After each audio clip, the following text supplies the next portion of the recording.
for participants who have already registered at AWS Educate account, you want to come to this website, awseducate.com. awseducate.com. And then you want to sign in to your account using this link on the bottom left.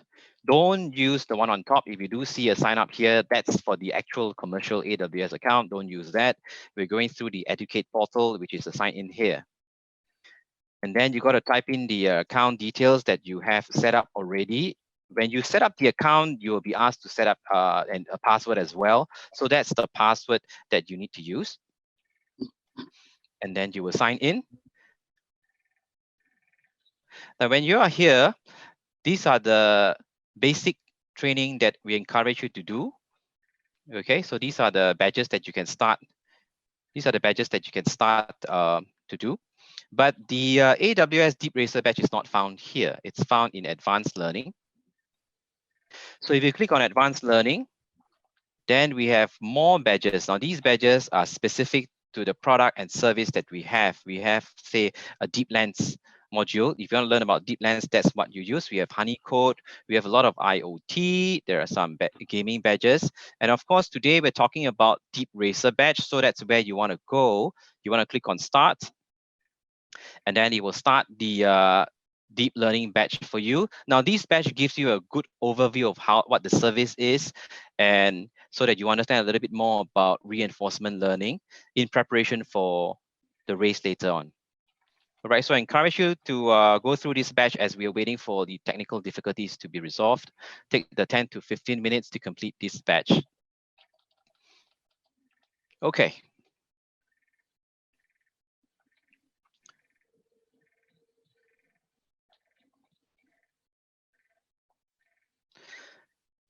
Are there any more questions? Should we sign up now?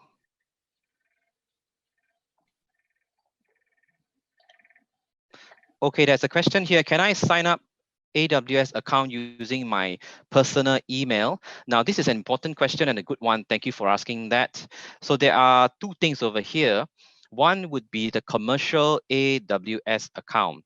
The commercial AWS account is one that you need to put your credit card in there. And as you use our services, you will be charged. Okay, you will be charged through your credit card. So we don't want you to do that for this competition. Instead, we want you to sign up with AWS Educate. And from the Educate portal, we give you $100 promotional credits that you can use to train your DeepRacer model. I repeat that. You sign up through AWS Educate portal, and you do not need to put in your credit card. From there, you are given $100 US credit to use to train AWS DeepRacer training. You can, of course, use those credits to explore other AWS services if necessary. But we do not want you to put your credit card in there because this competition is open to a lot of students from the institutions that may not already have a credit card. So do not sign up at the commercial AWS account. Your personal account, if you have, yeah, please don't use that. You can train using your commercial account and spend those credits, your own money via credit card, and then join the race. That's possible, but we don't encourage that because you're going to incur quite a lot of charges for AWS DeepRacer.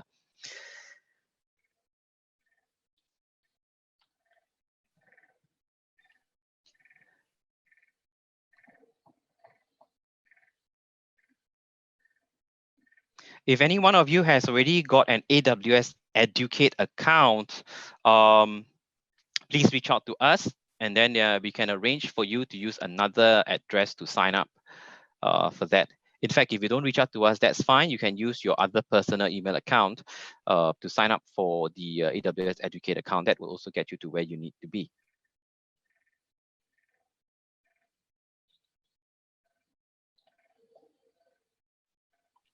Excellent question here. After signing up, it says that your account has estimated 100 credits. May I know what the 100 credit is for? Yeah, this is $100 US promotional credits that's been given to you into your Educate account that you use for the AWS services. And in this case, we are using it to train our AWS DeepRacer module.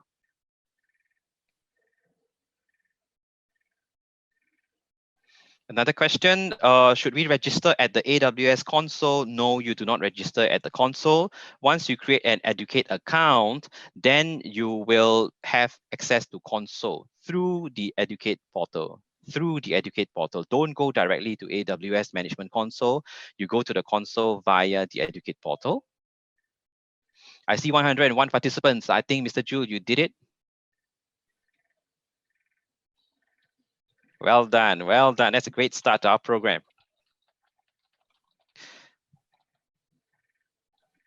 There's a question here. How do I program the model? We're not going to tell you. You are supposed to find out how you program your model and try to win the prize. This is recorded. You're right. This session is recorded, and we will push it out to the website or through the email later on so that you get a review of what you probably missed. From the guidance, I heard that we are awarded T-shirts after getting the DeepRacer badge. So how do we receive the T-shirt? Yes, we're going to send you T-shirts. What's going to happen is that the team over at Polytechnic KK will reach out to you. At the end, on my side, I'll generate a report on who has finished the badge, and then we'll reach out to you to send you those T-shirts. But you're going to have to pay for postage. That's what I understand. And more information will come your way later. What T-shirt it is the one that I'm wearing here. Mr. Chu, let me know if you'd like to begin proper, and I will stop here and we'll take questions at the end. It's okay, just go on. Yeah. Okay, just go on until we reach to maybe 200 participants, then I take over again. All right. Absolutely.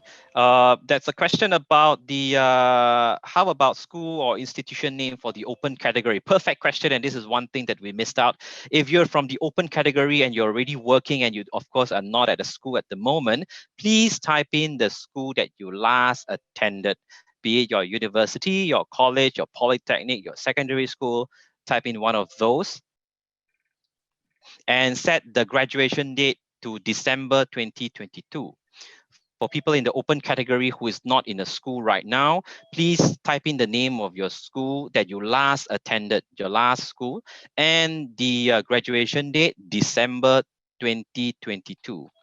December 2022. Great question.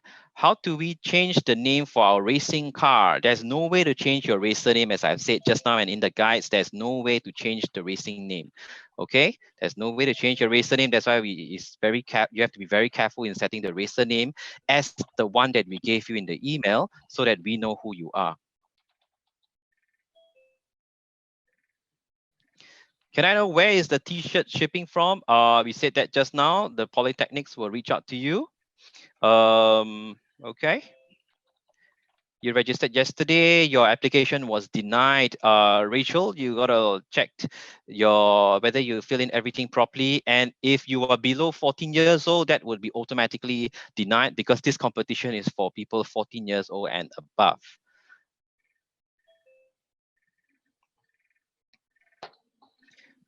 So many of the questions, in fact, are addressed in the guides that we've sent in the challenge manual. I encourage you to open up the manual and follow step by step so that you do not miss anything, especially on the racer name, especially on the credits usage. I'd like to shout out here also a reminder that because as you train your DeepRacer module, the models, you're gonna be spending money, and that's $3.50 an hour. That's $3.50 an hour as you train the module, DeepRacer models, and you do not want to go beyond. You do not want to burst the $100 that we have given you, because when you use up all the $100, your account is terminated. You lose all your models. So we encourage you to keep at least $20 as a backup. Keep at least $20 in your account at all times so that you do not lose your models. Again, it's $3.50 an hour, and we charge a little bit on an S3 storage to keep your model in S3. What is S3? It's simple storage service by Amazon Web Services, AWS.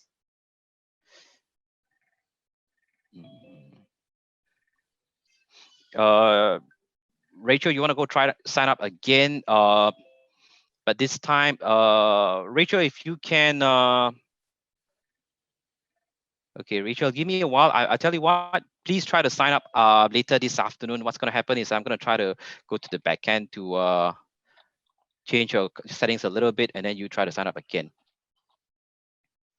Is it okay to create a model now and start training? The answer is yes. However, However, you may want to go let us finish a bootcamp to answer all questions before you start training, just in case you miss any steps or you burst your credits, and then you won't be able to get your models again.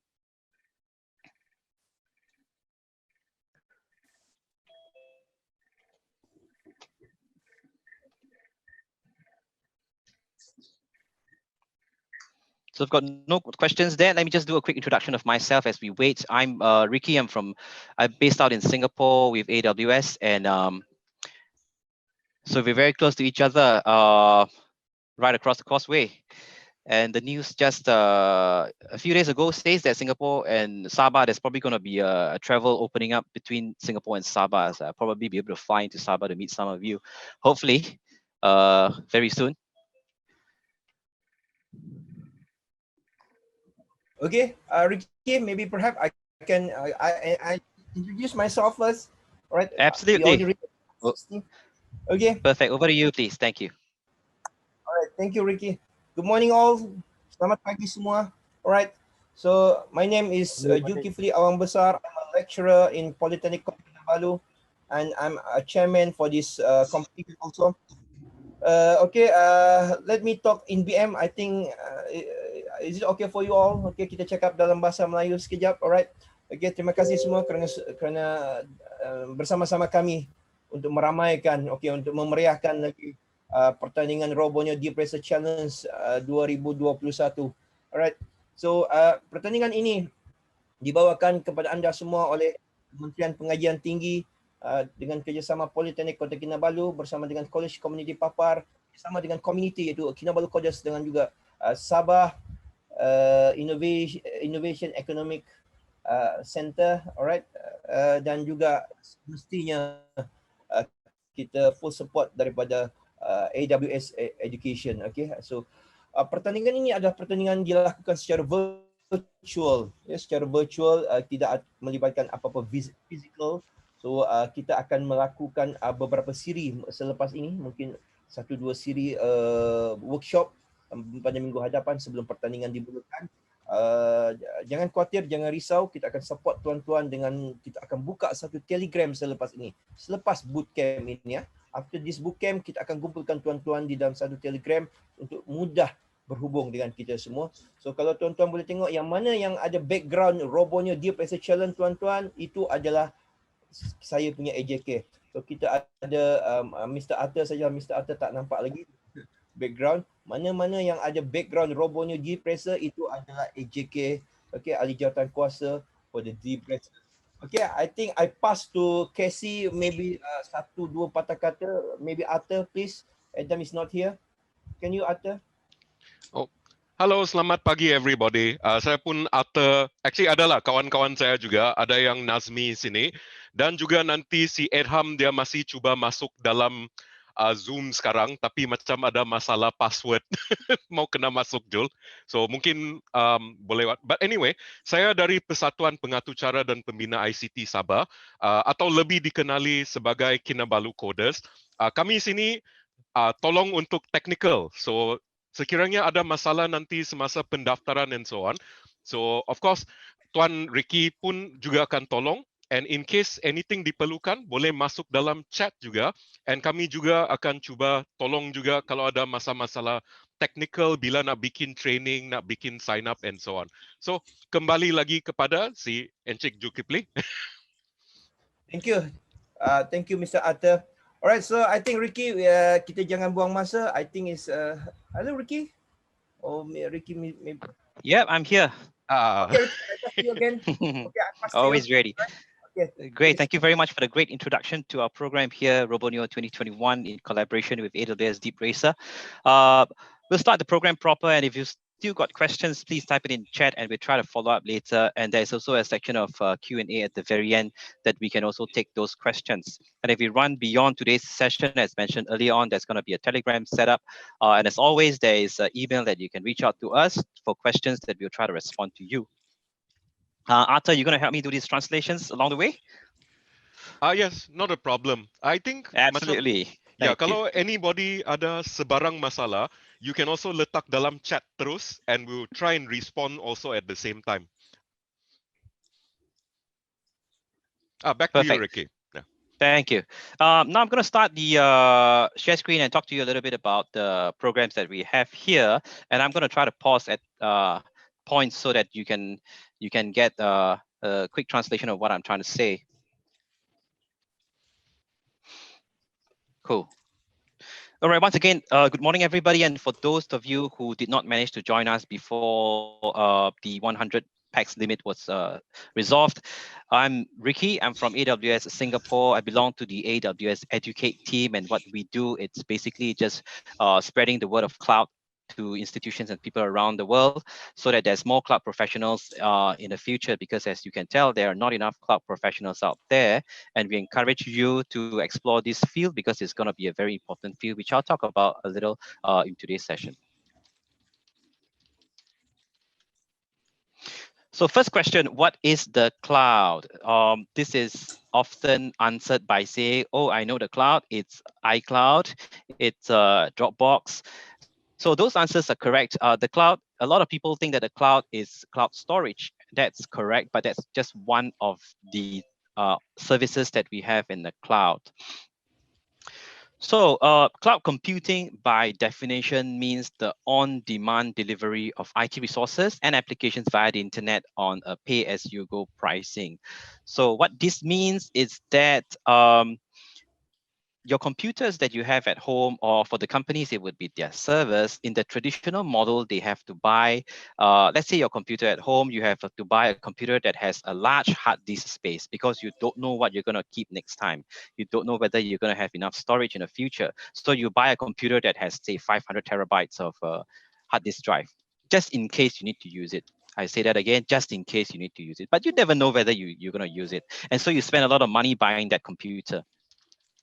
And because that computer is so powerful, you use more electricity, you're going to do probably a little bit more maintenance. And that's the traditional model of cloud computing is. Now, when we talk about cloud computing, that's not the case. So in the context of the companies, they did the same also in the past, where they have their servers, they buy a lot of storage and a lot of processing power, just park it there in the server room, hoping one day that they're going to use it when the traffic spikes. But in cloud computing, that's not the case. What happens is that AWS takes care of the server space in that sense, and the provisioning of all these computing resources, storage resources that you're going to need. All you need is an internet connection, and then you will connect to our backend, our services, and we provide all these for you. And you do not have to pay a lot of money upfront to set up that infrastructure. All you do is a pay-as-you-go pricing. So that means the more you use, the more you pay. All right, and this is the reason why you see a lot of companies nowadays starting very, very quickly, a lot of startups. Some of the big companies that use our services would be Netflix. All right, Netflix is one of our big customer. In Malaysia, Grab is also very big. Grab also uses AWS services, and that's how all these start up very quickly because they don't have to have a huge investment in their infrastructure. Arthur, would you like to translate that? Doesn't really require a translation. Tapi Absolutely. yang penting, saya rasa semua, I think everybody also gets it. We're also doing some questions about the approvals inside the chat right now. Handling the one. Yeah. Okay, very, very excited moment, yeah. participants. We will come to that. I'll now run through a demo later. Okay, so I want to talk about a little bit about the traffic and provisioning and auto scaling in our web services. So as you know, we are from Amazon. Amazon is our parent company, and what that Amazon does, it's a e-commerce website where you go buy stuff. All right. So this would be a typical traffic during the November coming to December period, and you can see from the graph on the left, it means that at the beginning of November, there's not a lot of traffic coming to Amazon, the usual amount of traffic. But towards the right side of the chart, you see that the traffic is beginning to spike. Why is that the case? Well, it's because Christmas is coming, presents, people need to buy presents, and so more people come to Amazon.com. In the traditional model where you maintain your server, that's where you will buy your servers, the capacity of it to you provision, because you think that at near Christmas time, a lot of people will come to your website. So you better have a server that's very powerful to handle all that traffic. So you buy a server at that line over there at the top. the provision capacity. That's the traditional model. But you realize that actually you only use about say 24% of the time, and 76% of the time in the month of November is just gone to waste because it's the server power is just sitting there, the storage is not used. So this is the traditional model that's not so good. Now, when we move over to cloud services like what we provide at AWS, this is what we have, what we call auto scaling. You see the two lines actually track each other very closely, because when we have auto scaling turned up for our virtual servers, the servers will spin up more instances and scale up as required. So when you see the traffic spike, then our virtual servers will spin up another instance to help cater to that, or itself will scale up so that you can manage the traffic and you don't have to pay for that 76% that's not used. Okay, you only pay for what you use when the traffic arrives. So that's one of the many advantages that we have by going to the cloud. All right, these are the reasons, basically why the organizations wants to come to the cloud. Very quick to start up, that's your agility. You save money because you don't have to buy server space, you don't have to buy powerful servers at the beginning. All right, you basically just trade in all your startup costs. You don't have to use that into operations costs instead of capital expenses. Elasticity means that today you might only have 1,000 customers. Overnight, you have 1 million customers, for example. That's fine. And the example I like to bring in is COVID. Okay, when COVID hit, many of the countries around the world, they shut down the schools. Students no longer go to school. And then how is that managed is through elasticity, because the companies that are on the cloud, the institutions that are on the cloud can very, very quickly manage that. Okay. Now, these are the trends that we have in one of those reports published here locally in Singapore. The three big trends that graduates should know about that's out there, that's up and coming. One is cloud computing, the very first one. And then there is also big data that you might be interested in, and also cybersecurity. So these are the big three trends, and I encourage you to explore these trends if you're interested in them, because this is going to be the future for all of us. So AWS is Amazon Web Services. We are the broadest and the deepest cloud platform out there. Innovation is crazy. We have more than 200 services as of today. And we have a large global community of customers, partners for all these solutions that you want to build. All right. We are also the most mature cloud platform out there. And where I belong to, the AWS Educate team, is our global initiative to accelerate cloud learning and to prepare students and also working professionals for a cloud-enabled job that's up and coming for the whole world. There are really not enough cloud professionals, so I encourage all of us to look at cloud with an open heart and see if you want to venture into this path. It's really exciting. Okay. So this is the AWS Educate portal. So one of the products that we have at AWS Educate is the Educate portal, for which some of you have already signed up for access to. When you log into the portal, this is what you see. All right, there's a Cloud Explorer badge, there's an Inventor badge, and there is a Cloud Builder badge. And there are many modules, self-learning modules there that encourage you to finish. Okay, now let's talk about DeepRacer. So what exactly is DeepRacer? DeepRacer is a quick way, an exciting way for you to learn about reinforcement learning. Okay, so there's artificial intelligence, and one of the field in artificial intelligence is machine learning, and one of the ways to do machine learning is reinforcement learning, and that's what AWS DeepRacer uses. Okay, I want to talk a little bit about DeepRacer and how it works for all of us. All right, so you see, the first step to do reinforcement learning, of course, will be to learn about reinforcement learning. Okay, for which we have the DeepRacer badge over in the Educate portal. There are also a number of links in your challenge manual at the bottom that I encourage you to look through those videos, the communities, and developer guides. Okay, after you're done with learning about DeepRacer and reinforcement learning, then you want to create a model. Okay, create a model for the DeepRacer car. So what happens is that we have a real physical car for DeepRacer that you drive around a physical track, yes.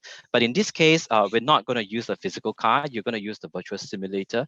Okay, regardless whether you're going to use the physical car or the virtual simulator, you're going to have to train your model. Basically, you're going to create the model and train it and evaluate it. The 3 steps in the middle.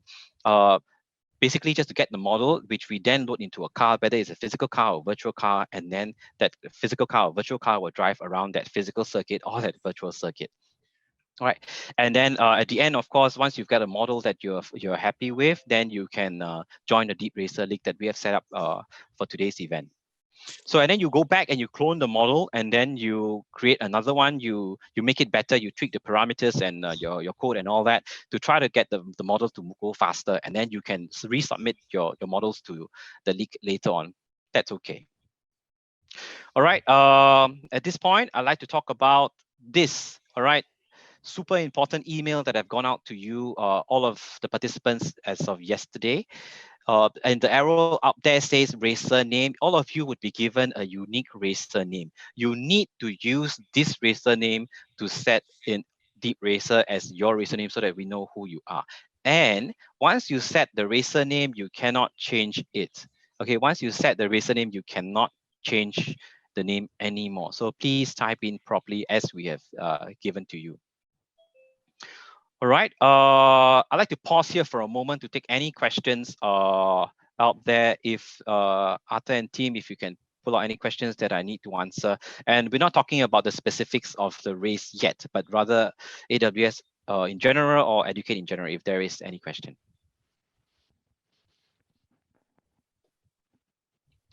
Right, just to update you also, Ricky, from our side, we're just checking. Previously, most of the questions were related with the registration and getting the login. So I think this one will be resolved when you continue with the bootcamp later as well. So most of the questions would be associated with registration. So untuk beritahu semua orang juga, so nampaknya macam kebanyakan daripada soalan yang ada dalam chat adalah berdasarkan pendaftaran dan masuk ke dalam AWS console. So jangan risau, lepas ni si Encik Ricky dalam bootcamp ni, dia akan bikin walkthrough bagaimana nak daftar pendaftaran dia dan so on. Yang paling penting sini, racer name anda yang ada dalam email yang telah dihantar kemarin, racer name tu adalah fix, jangan tukar. Bila anda ditanya apa racer name you, itulah racer name kamu. So make sure that one masuk dengan betul nanti. Back to you, Ricky. Thank you very much. So now I'm going to show you the challenge manual that we have sent to all of us, and that's very important for you to know. I'd like to just go through some of these things over here, the challenge manual, so that we're clear on what we have up ahead. All right, so you need to read these 3 pages of the challenge manual very carefully and go to the links that are attached below. I say that again, it's important that you go through this manual closely, step by step. Do not skip those steps because it's very important. First, we give you an overview of what DeepRacer is, and we again remind you that do not use your own name for racer name, use the one that we gave you. All right, so what really happens is that first you need to okay, that's below at getting started. Okay, let's talk about your racer name first. It's used to identify you in the leaderboard. So in the AWS DeepRacer leaderboard, the top racer will be up there, of course, and then how it appears would be the racer name. That's why it's super important. All right. After you have set your racer name, then you can train your model and then evaluate the performance. And once you're happy with the performance, you can submit it to our community race, which is also down in this guide, the link for you to submit to this race. All right. The race is not open yet. When will the race open? So these are the 2 important dates that you need to have in the back of your mind. The coming Saturday, not today, but next Saturday at 8 o'clock, the community race will open. And then it closes the next day at 5 p.m. Now, can you train your model right now? Yes, you can. You can train. Okay, can you start to train your model? Yes, you can. But you cannot submit to the race that that we have because the race will only open next Saturday at 8 o'clock, and the race will close at 5 p.m. on next Sunday. So you can train now, but you cannot submit those models until when the race is open. Arthur, thank you.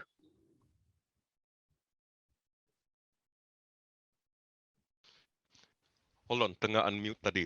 So just to let you know, dari segi the race, so sekarang memang boleh train.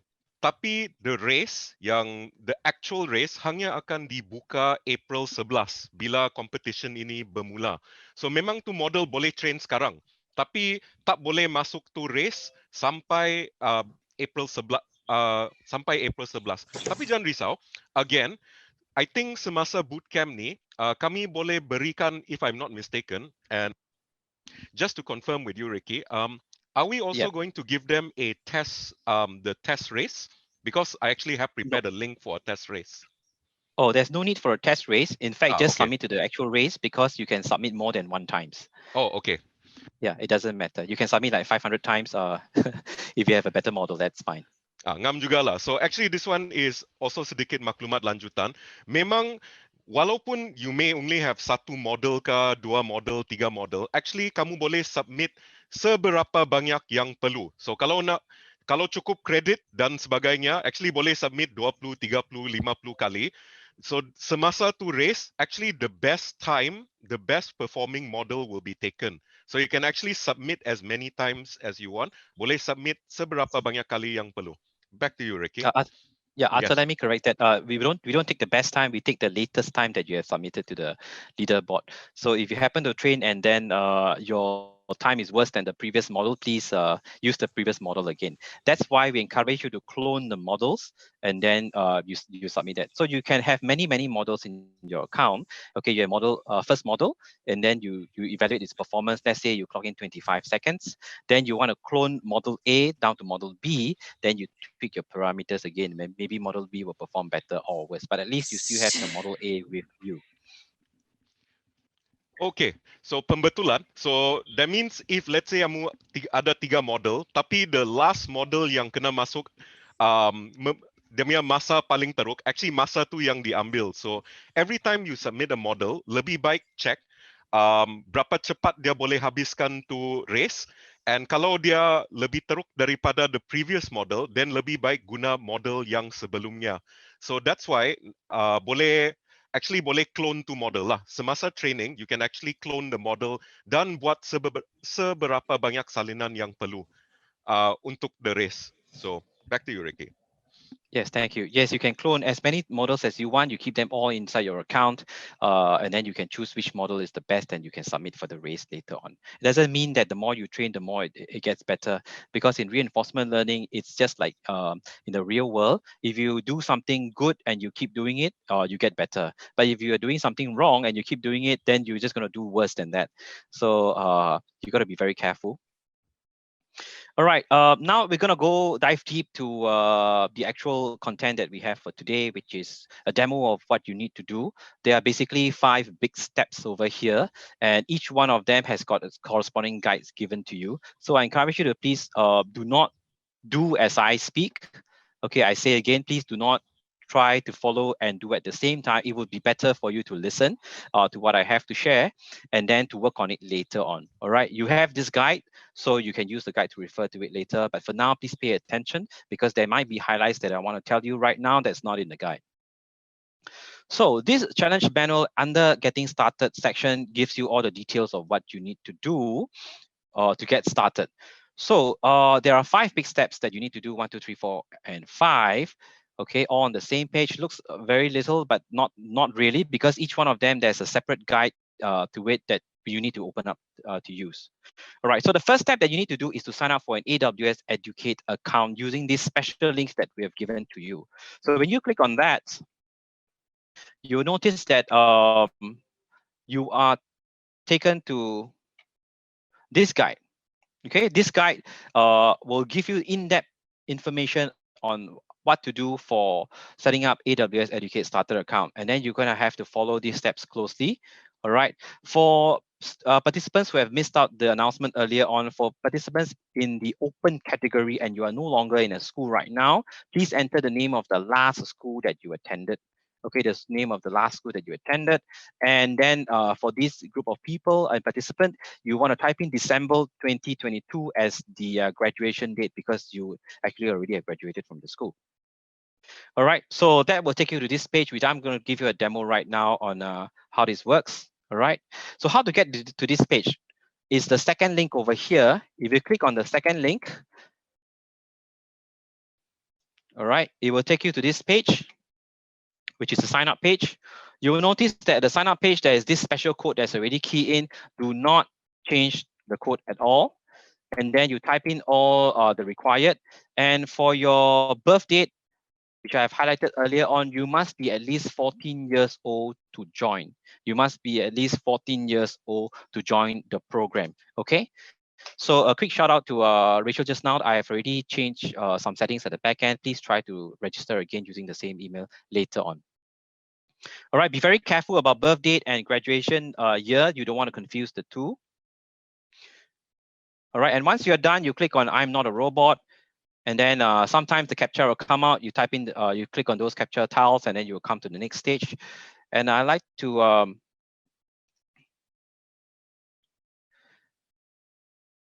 go back to this guide over here to talk about those steps. All right, so after you have typed in everything and done the captcha, what's going to happen is there's a captcha. Okay, after the captcha, you click on next. And then there's a terms and condition over here, which many participants will tend to want to click I agree. It doesn't work because you need to scroll down. Okay, you need to scroll down the whole terms and conditions, then the buttons will come up alive and you can click on I agree after reading all the terms and conditions. Then you go to submit and you will get a page that says, thank you for your application. Note that your registration is not complete at this time. Okay, your registration is not complete at this time. You will receive an email to verify your application. So you go to your email and you click on that. So you get an email, something like that. You click on the link to verify your registration. And then it will tell you, oh, you have been verified. So good. But what happens is that you are not done yet. After you have verified, you will receive another email, a second email. Okay, this second email will tell you that you need to set up your password. This is when you are almost complete. You set up your password based on the guidelines that they have when you go to the page to set up your password, which is like that. Okay, we have so many nowadays, passwords, you got to set so many things. So you follow those. Once you have finished setting up your password, then you have your account successfully created and you can reach the AWS Educate portal. All right, Atul, so a few quick steps over here. Visit the links that we have given to you. Okay, type in all these that's required. Go through the CAPTCHA. Agree to the terms. You get a confirmation of, telling you that you need to check your email for the verification email. Go to your email inbox, and if it's not in inbox, check the spam folder as well. Click on the link to verify. After you have verified, you will get a second email. A second email for you to set password to the Educate portal. Click on that. Go set up a password. Then you're in the portal. All right, Arthur, do we want to have a translation for this? I think it's. It should be okay. It should be okay. Just Yeah, a they moment, have the just guide to as well. confirm. So the open category is memang December 2022, right? Based on your scrolling up. Yes, it is. December 22 graduation date. 2022. Yeah. This is just Yes. to answer a question from Nur Shazmin as well in the chat. So memang is Okay. dalam open category letak December 2022. Mengikutlah dia punya presentation Encik Ricky juga. Right. Okay. And again, thank you. Thanks, Arthur. For participants in the open category, let's repeat again. For your school, you are not in the school right now. That's okay. You type in the name of the school that you last attended. Okay, the university, the college, the secondary school that you last attended. Yes, type that. Okay, so this first guide takes you to creation of AWS Educate account. And when you are done, it means that you can get to the AWS Educate portal like that. Okay, now I'd like to take you to the portal.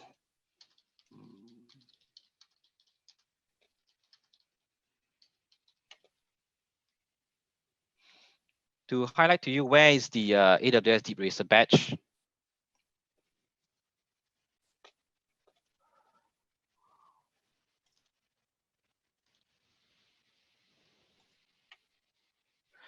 Too many windows here, give me a moment.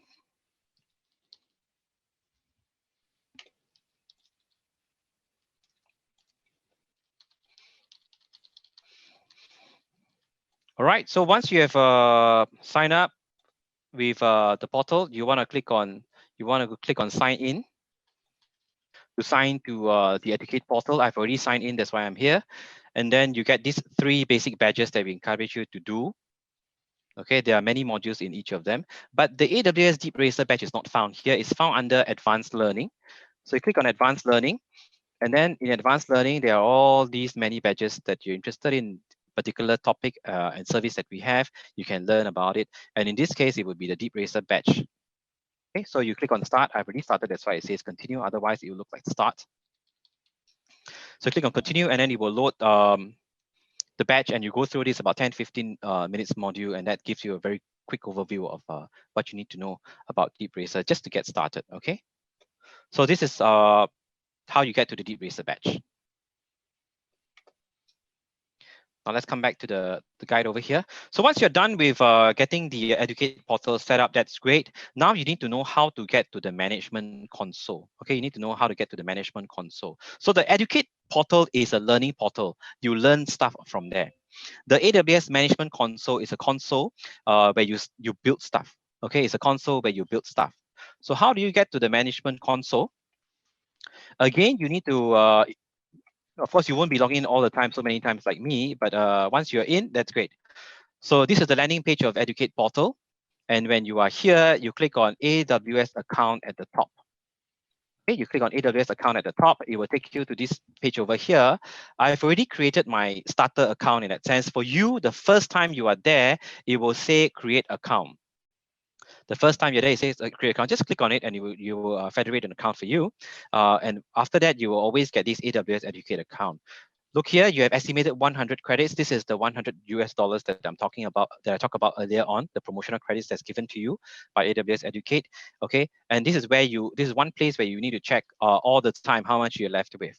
So if you click on the starter account, you open up another tab and take you to the landing page over here from Vocarium. And over here, you can also tell that you have $100 left.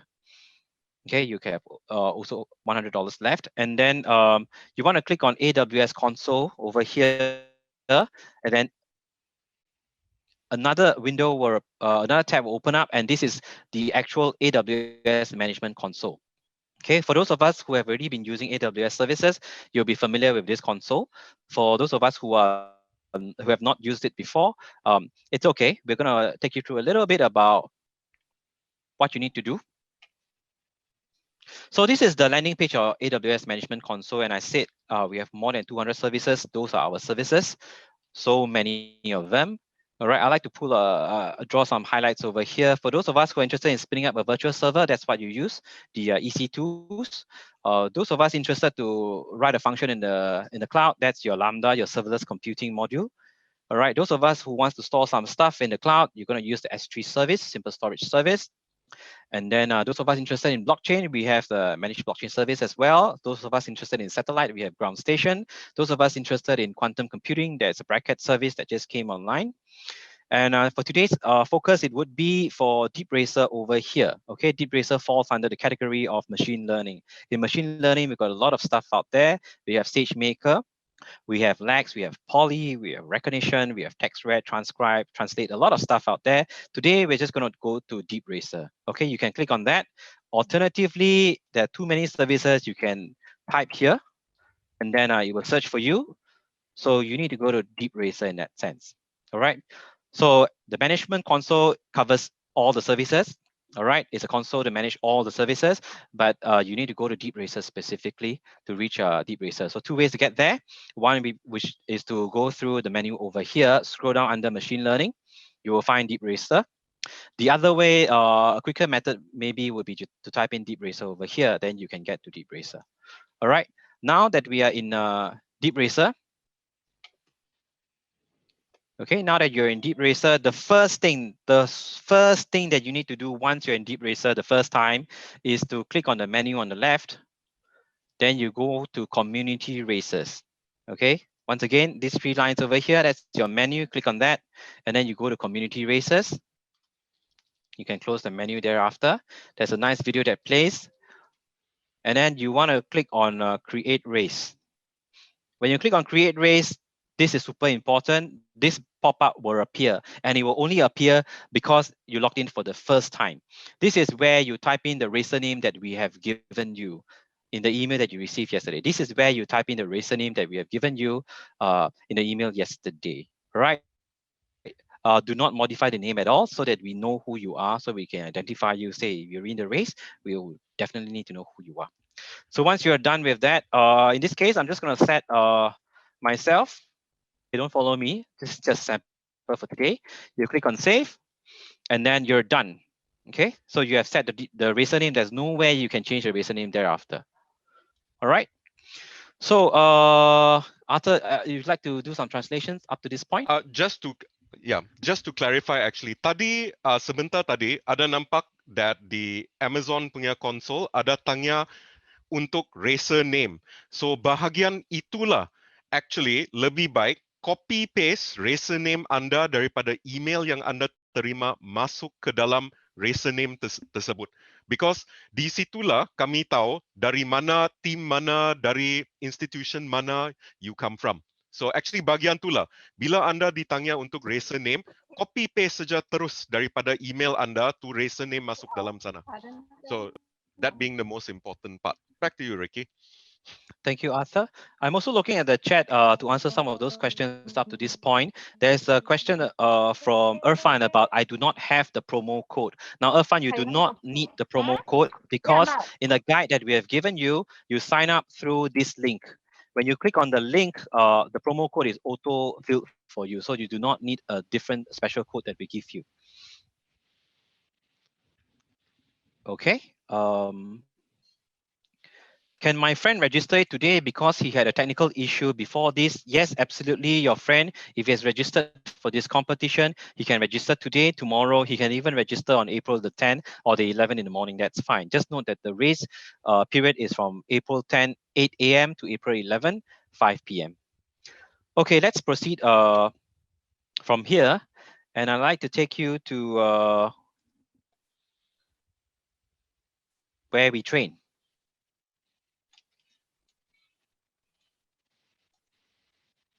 Now I'm going to go through with you how you train your first model.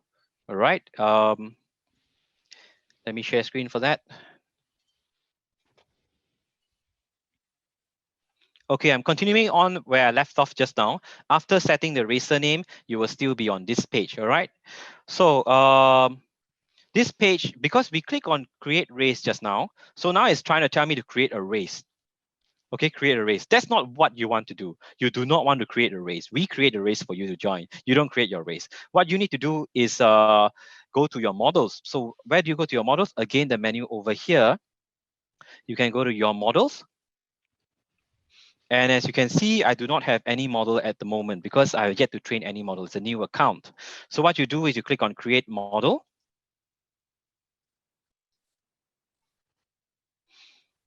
Okay, and then it tells you a little bit about the overview or reinforcement learning, and then you start training over here.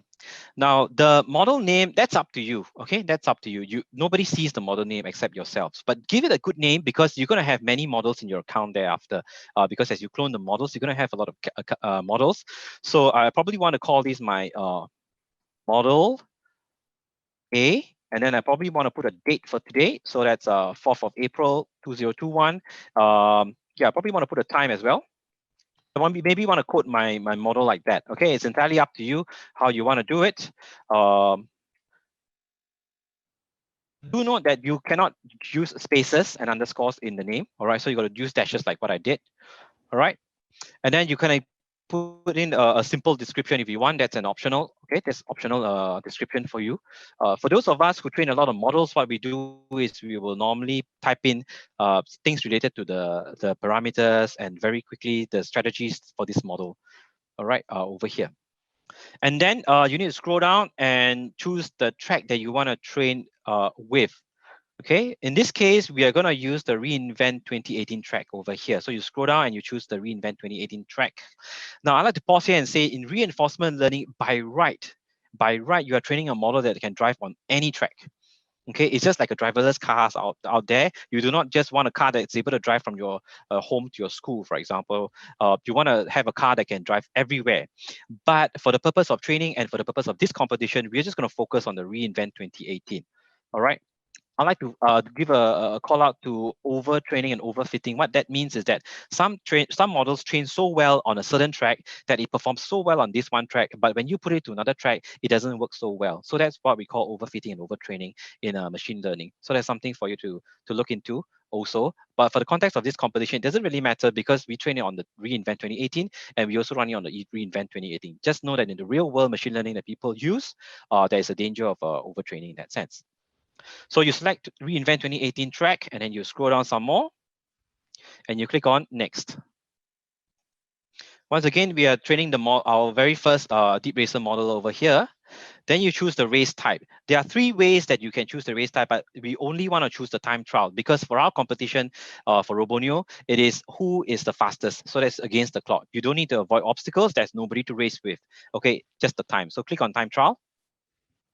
And then we come to all these algorithm and hyperparameters that you can set. I will not go into the details of all these algorithm and hyperparameters. It's all available in the guides, in the help that I encourage you to read through so that you understand what is gradient descent, you understand the epoch, learning rate, entropy, discount factor, and all these many hyperparameters. Again, we won't go through the details, but the help is available. Check out your challenge manual, one of those links out there. I think it's the 3rd one, developer guide, and you can go into in-depth into each one of them. Now, the last setting over here is the agent. Now, the agent has got 2 biggest differences: discrete action space and continuous action space. So it's up to you which one you want to choose. And again, this is also covered in the developer's guide that you can link from the challenge manual. You can choose either one of them, right? The discrete action space or the continuous action space. In this case, I'm going to use the continuous action space. Then you click on next. All right, scroll up. This is the most interesting part. It talks about the reward function. So this is a reward function that your model will follow. What is a reward function? Let's say I've got a new pet. Okay, I just bought a little kitten, for example. Okay, and I want to train the kitten to go to a corner of my house to pee. All right. So what happens is that every time the kitten does that, goes to the corner and pee properly, I'm gonna give the little kitten a little treat, okay, a biscuit to eat. And then the little kitten knows that that's the good thing to do, okay, that's the correct thing to do. So I reward the kitten when he or she does something well. But if the kitten pee anywhere in my house, say on my sofa, that's bad. So what I do, I will scold the kitten, and then the kitten will know that, oh, that's the wrong thing to do, all right, because now my owner is scolding me, so that's the wrong thing to do. I will not want to do it again. So that's reinforcement learning. You reinforce the good behavior, and then you also train, in a sense, now you train the subject also not to do things that's wrong. So how do we do it? We do it by awarding and penalizing. When you do something good, I give you something good. When you do something bad, I will penalize you. So in the reward function, there are a few examples, in fact, that you can use. Okay, there are a few samples that DeepRacer has given to us. We have follow the center line example. So this example means that you will reward the car when it is as close to the center line as possible. When it's further away from the center line, then you reward it less. Okay. Stay between 2 models means you have 2 lines, and then if the model is between these 2 lines, then you give it more reward. If it's beyond these 2 lines, beyond those models, then you award it less. Prevent zigzag. A lot of machine learning models, they will tend to drive in a zigzag manner, but this example reward function gives you a prevent zigzag function that prevents a zigzag from happening. So maybe the car is able to go faster. The last one is to avoid head-to-head and all that. You don't need to use that. So look at the 3 of them. If you want to use any of them, click on it and then click on use code. Click on use code, and what happens is that in the code editor, that example code will be copied over here. And this code is not final. You can go change it. So in this case, for example, I'm not going to go into details about this Python code and what it does, but over here, there are basically just 3 markers. Okay, marker 1 is when you are very near the middle of the center. 2 is a little bit further, and 3 is very, very far away. I want to have a 4th marker over here. Let's say I have a marker 4 that takes 75% of the track width. So that's marker 4. And then if I have the marker 4, it's going to be bad, right? I'm going to give it even lesser reward in that sense. So this is how you edit your code. If it's within, so if it's the last one, it's probably gives 0.05 in fact, and that's on the marker 4. All right, so that's how you change your code. Okay, that's how you change your code. You can change a lot of this, entirely up to you. And then there are a lot of parameters that you can use. Look into the guide to know what are the many parameters that you can use to do this. And once you're done typing with the code over here, you want to click on validate. It will check your Python code to see if there's any problem in there. Because for those of us who know about coding and programming, if you type something wrongly, it's not going to run. So the validate button at the top allows us to validate the function before we pass it to the model to train. So once you're done with your reward function, okay, the last thing that you need to set is how much time to train. Okay, the longer you train, the better it is, of course. Okay, if your model is correct. Okay, if your parameters and your code is good, the more you train, the better you are. Okay, but if the code is not good, the parameters are not set well, then the more you train, the worse you get. All right, I encourage you to train no more than 1 hour. Okay, the bare minimum would be 1 hour, and I probably want to train for 3 hours in this case. Okay, so that's 180 minutes. And then over here, you do not submit to the DeepRacer League. This is not our race. This is the International DeepRacer League. If you want to submit to the race, that's fine. Okay, the 2021 AWS League. If you want to submit to that, that's fine. All right, the April one, we have one every month for the international scene. But there's no need to submit. Okay, in this case, no need to submit because we are focusing on our race, the ROBONEO. So once you're done with that, read this message, very important. It tells you it's $3.50, 1 hour of training. And even if you train for 1 minute, that's counted as 1 hour. Okay, a block of 1 hour, $3.50. And then the model storage is very cheap. Okay, the model storage is very cheap. So you don't really have to worry about that. But you do the math, okay? You do the math and try to keep at least $20 balance. You try to keep $20 balance in your account at all times. Because if you use up all the $100, then your account will close, you lose all your models, and you cannot join the race anymore. Okay, so I say that again, keep at least $20 in your account, okay? This free tier gives you 10 free hours. That's not applicable to you. Okay, that's not applicable to you.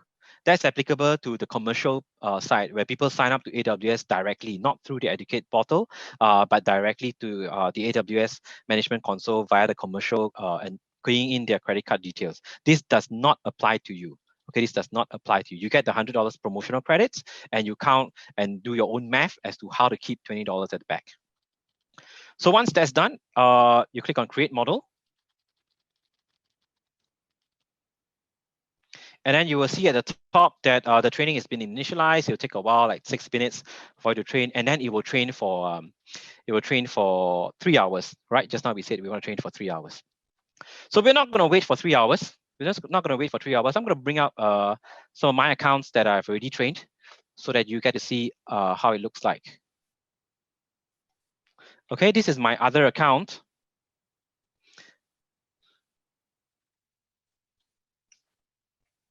I'm going to show you some of the models that I've pre-trained so that we don't have to spend so much time waiting for the models to be ready for us to show.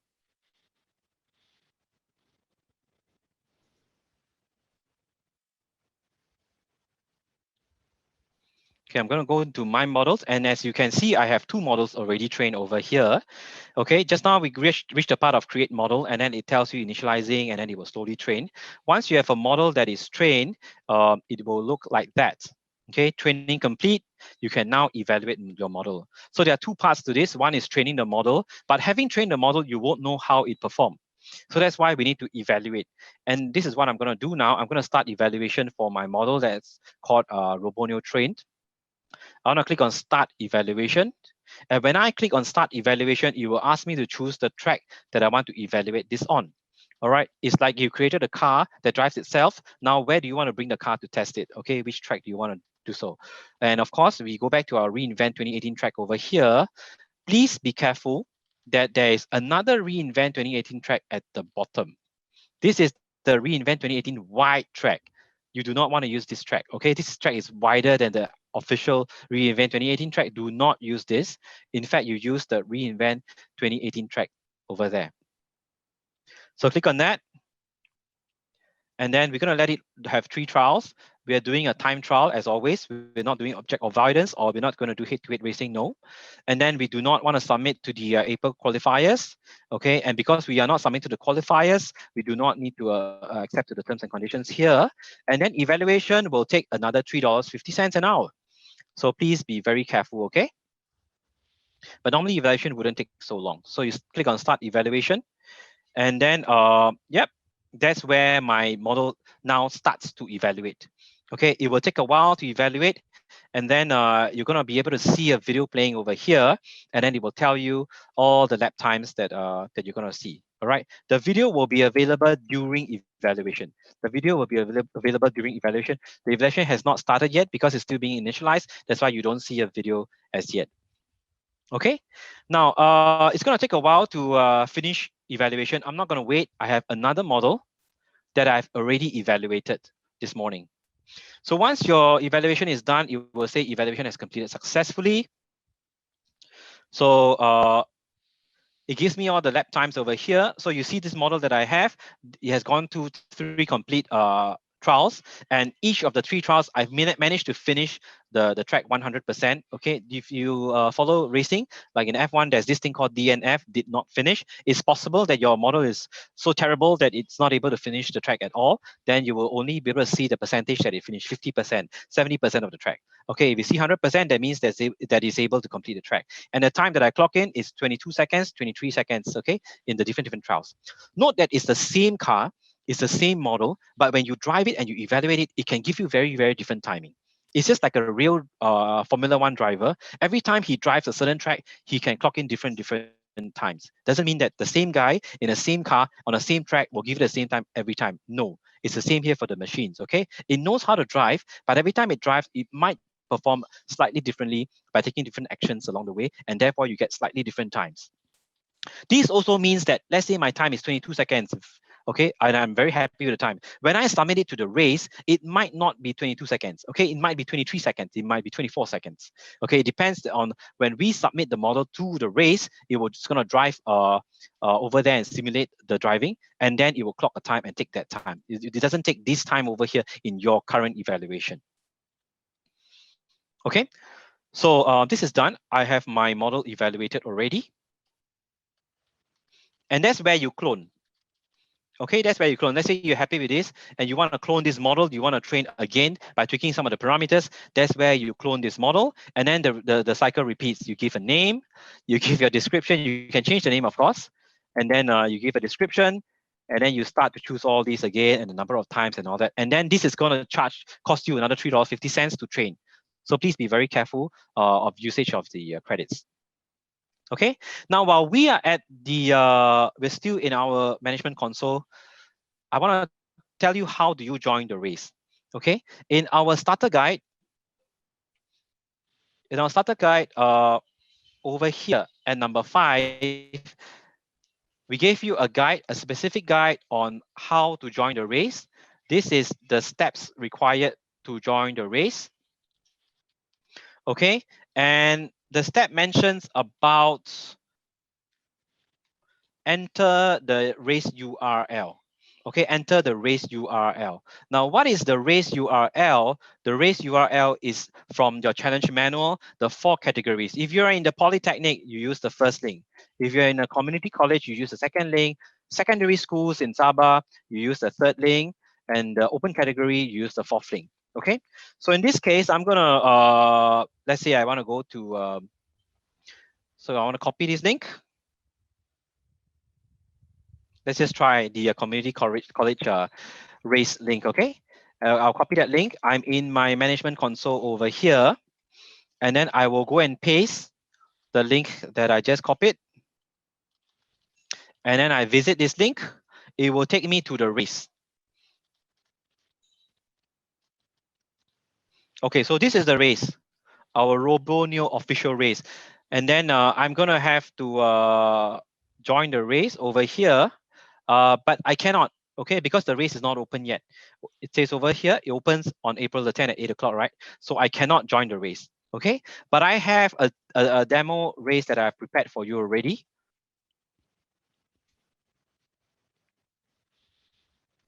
Okay, so this is a sample. Okay, this is a sample that I can use to show you how to join arrays. So oh, I don't have a model that's ready here. Okay, you basically, let me go back to the guide instead to show you how this works. So once you've got all those ready, you type in your URL. Okay, and then you will check your racer name over here. You check your racer name. Okay, and then you get to choose your model, and then you click on enter race. This button will be alive when you are allowed to join the race. Okay, once you click on enter race, you get to choose the model that you want. Say because you clone many models, right? So you can choose the one that you know is the fastest and the best. You click on those models, you click on enter race.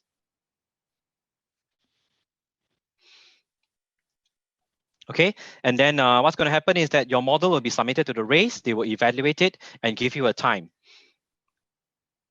What I mean is this, okay, once the evaluation is complete, your model will appear there with the time that you took for the evaluation. And you can click on the video to see your car drive. Okay, and of course, over time, there'll be more and more people in this league. This is our leaderboard, and we will know who is first, who's second, who's third, and so on. All right, so I have finished the sharing that I have, the demo of all these many steps. So most importantly, follow your challenge manual carefully, step by step. Follow all the steps that we have, the 5 steps over here to join the race. To get better performance, you absolutely must do the DeepRacer badge in your Educate portal and the additional resources over here that's going to help you get your car faster. Okay, so I think I will stop here and then we're going to answer questions as we have them.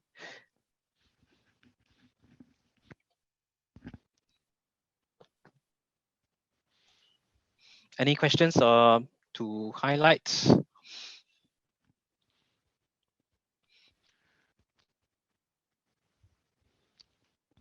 One moment, just scanning the chat and so on for everything as well. I'll probably pass this great. one question to Ricky first, if you don't mind, Arthur. Please.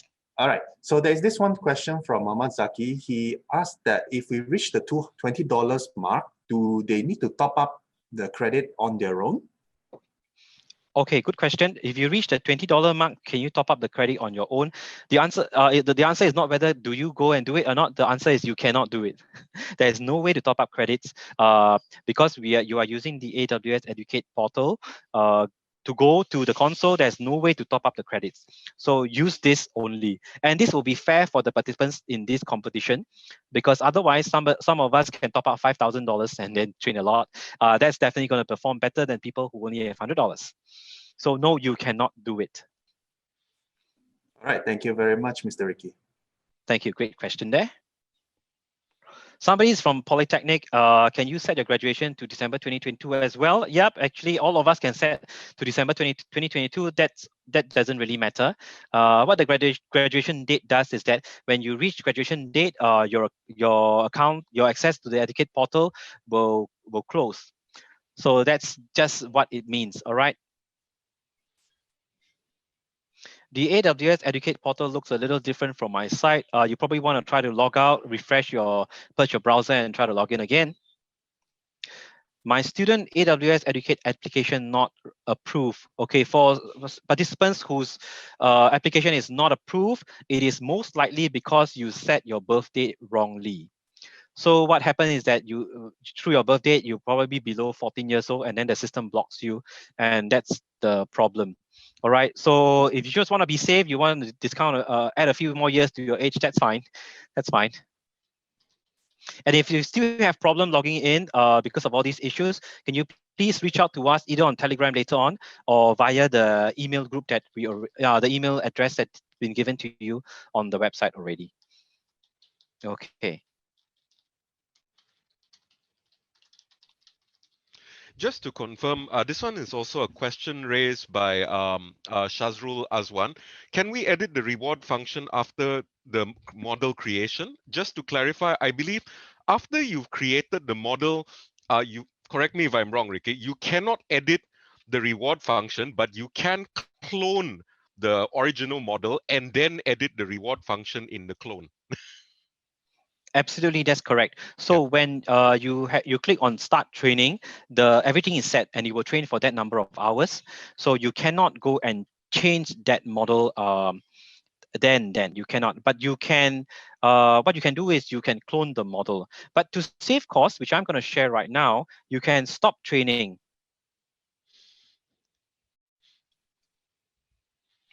Okay, so I'm in my account right now, and this is the model that we put 180 minutes to train just now. You have once the training starts, there's a stop training button over here, and you can stop the training. If you realize that something is wrong, then you can stop training. And as you can see, because the training is happening, the car is driving now. This is training, and later on you will see this change to evaluation. Okay, so in the training itself, it is also train and evaluate over many number of times. And the reward graph over here should go up and up to give you more and more rate of completion over here, because at the present moment my car is only able to complete 24% of the track, and that's not good. But over time this chart should go higher and higher, and then you will get a car that drives well. Great, Arthur, thank you for taking that question.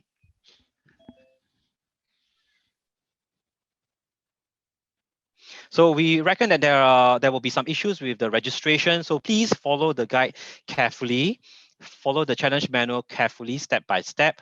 All right, so that we minimize all these administrative things that we have to do again. All right, and for those of you who are near 14 years old, for example, it's okay to just add 1 or 2 years to your age. It doesn't really matter, just so that you don't get blocked because you're too young to join the competition. Are there more questions? This is a great time to ask. Or if not, we can come back to Q&A later. So Arthur or Jules, do we want to talk about the Telegram and the anything else? Okay. Just to note, oh yeah, okay, teruskan. Is it okay? Okay, all right. We already make a Telegram, but we will distribute for the registration after this bootcamp finish. Okay, we already actually create the Telegram, but we will allow you to join it after this bootcamp finish. All right. Okay. At the end of this bootcamp, we will give you the link to join the Telegram. All right. Right now, we just for this bootcamp, we just make a chatting in the chat in the Zoom chat. Okay. That's fine. Okay. Arthur, please. Oh no, I'm just informing, because there are a number of individuals who say that the AWS Educate portal looks different. So based on the survey of some of the documents, including to a Mr. Abraham, I think even if your AWS Educate portal looks different, right, the most important link is in the top right corner that says AWS account. You should click on that. Okay, I suppose I do suspect right now that some of the portals look different. It is coming from the participants in the open category. All right.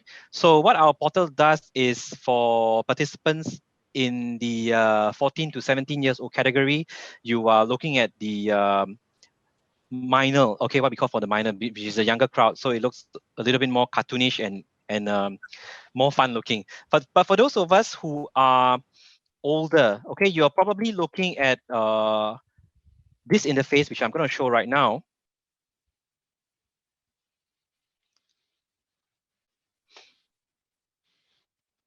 Okay, you're probably looking at this interface that looks different, and that's fine. Okay, you're going to have badges on the top, and then you will get to your badges over here, the DeepRacer. Where is my DeepRacer? Yeah, over here. So you also get your DeepRacer. You click on earn your badge. And like what Arthur said, regardless, you're going to want to click on AWS account. That gets you to your management console. That's the important part. All right, so I believe you should be seeing these two kinds of portal. The one that's a lot of very colors and all very colorful for the 14 to 17-year-old group. And for those of us 18 and above, you will be seeing this interface, and that's fine. All right, you want to click on badges to get to the DeepRacer badge. Also the same AWS account to get you to the management console. For participants in this group, you also do have your career pathways, and those are more advanced stuff beyond the 3 badges are available for the minor group that you may want to do also. Data scientists and integration, cybersecurity, machine learning, these are all available for you for free. I've got a question before. The credits that we have, do we have to pay when we do all this learning? All right, let's say I want to do the DeepRacer badge. Do I have to pay out of the $100 that's given to me? No. The $100 is a credit for you to use in the management console in your actual AWS account over here. That's where your $100 is used. Okay, for all this learning, no, you do not need to use any of those credits. All right, I see another great question in the chat earlier on. Do you need to keep your computer on when you do the training? Now, the beauty of the cloud is that you don't have to. All right, you set it to train, you can shut down your computer, and after 3 hours, for example, 3 hours, as we said, I can log in again, and then it will be done. So what's really happening in the background is that on AWS side, our server will be running, and we'll be training it for you in your account. So the next time you log in, it's just ready for you.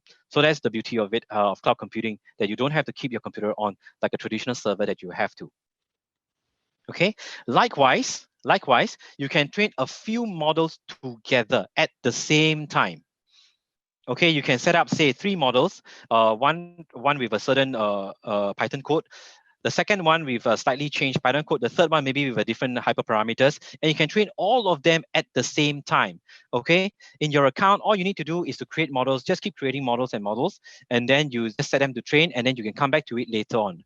But do note that $350 an hour per model.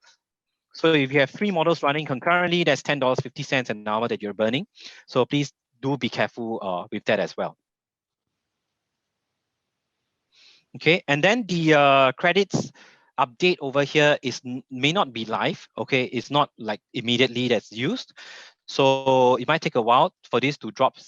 For example, I've already started training, but it's still showing me $100. That's why we want to have the buffer of $20. Once you see that you are near $20 or below $20, please do not train anymore. Okay, please do not train anymore. Or at the very least, if it's already next Saturday, at least send a model into the leaderboard so that you're in the race before you burst your credits and then the account close.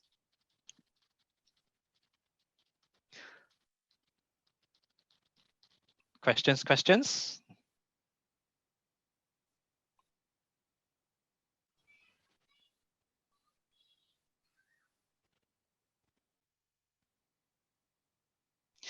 There's a question by Hafizullah. You want to go to Amazon, aws.amazon.com/deepracer, then do you use the root user or the IM user? There's no need for a concept of IM user or root user here. Log in to the management console through the Educate portal where I'm showing. Do not go to aws.com and log in. Okay, do not come to aws.com, create an account and log in. That's totally different. That's commercial. That's where you have to put your credit card in. Okay, and for participants who already are using AWS services on your computer, you want to use a different browser, or like me, I'm in incognito mode because you don't want to confuse your official or commercial AWS account with the Educate account. So please do not go sign up directly with AWS because you're going to have to put in your credit card, and that's different.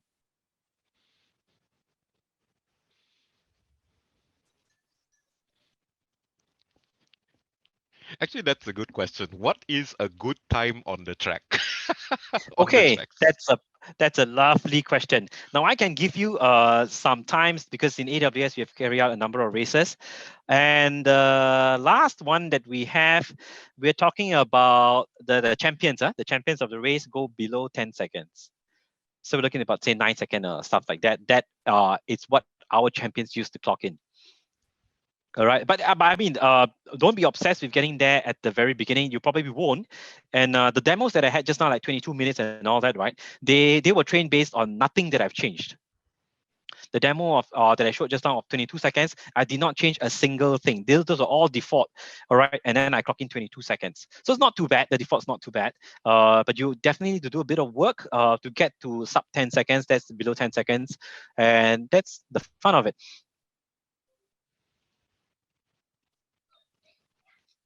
Tips on improving our models. I will not be able to go through all that in detail because today's session is getting started.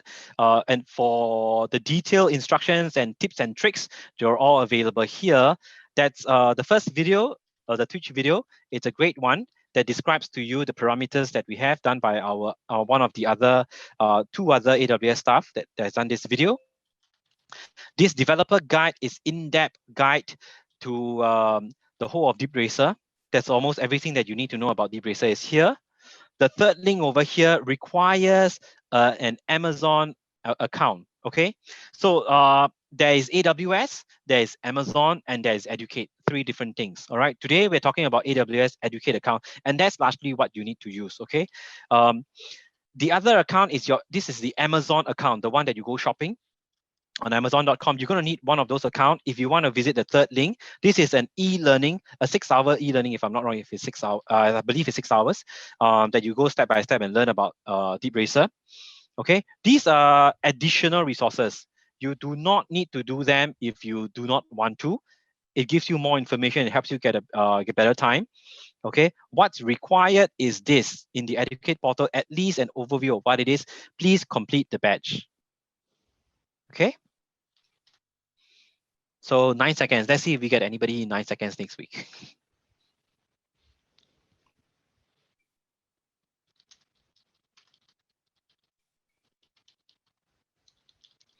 Okay, there's a question, Razili, how to set penalty parameter. That's in the reward function.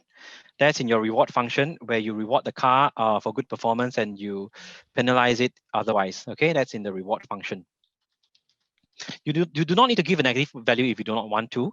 You can just give a very small positive value. If you want to give negative, that's also fine. It's really entirely up to how you code your reward function in Python. Another great question there. If I train a model for less than 1 hour, does it deduct 350? Yes, it does. Okay. 1 minute is also 350. So I encourage you to go in blocks of 1 hour. So 60 minutes, 120 minutes, 180 minutes. And if you realize you did something wrongly, yeah, please stop training so that you don't incur those charges. Why do we really need the long training? Good question. All right. So, you know, when we were all born as babies, we don't know a lot of stuff. So it is over time that we learn to do something. So for those of us who know how to drive, you would remember the days that you started learning how to drive, whether really learning from an instructor or just driving on your own. It takes a long time. Okay, it takes a long time, say, to learn how to drive. And in fact, the machines are already very good. Say, I just gave it 4 hours of training. It knows how to drive this car on its own on this track. That's pretty amazing. But for human beings, can we drive a car after just 4 hours? I don't think any one of us can drive a car well enough after 4 hours. So in reinforcement training and machine learning, there's a lot of long training that's required out there. And if you don't use the cloud, in this case, the AWS DeepRacer platform uses the cloud. So AWS hosts all these servers for you. If you don't have a cloud backend to do your training, then you use your local machine, which is your computer to train.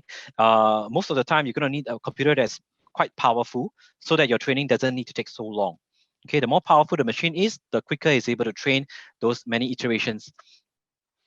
So instead of having to buy a very expensive computer, that's where the cloud comes in.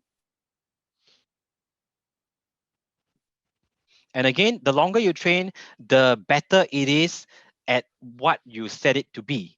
So if you have a terrible function or a parameter and all that, a terrible model in that sense, then the more you train, the worse it's going to get. So be careful what you train.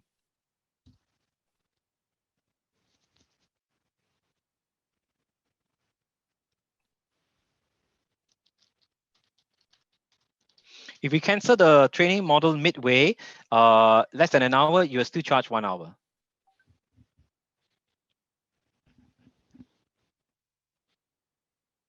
So as you can see, you do not drive the car at any point in time. The whole point of reinforcement learning and DeepRacer is that you are not really driving it. What you're really doing is setting the parameters and the car trains itself.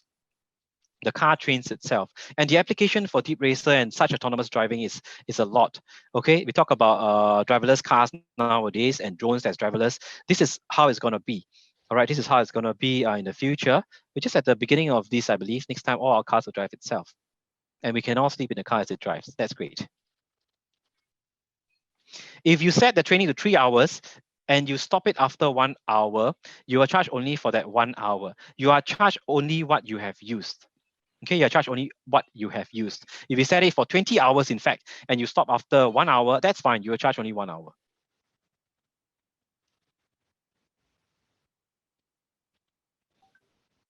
If you train your model for 180 minutes, that's 3 hours, it's 350 times 3.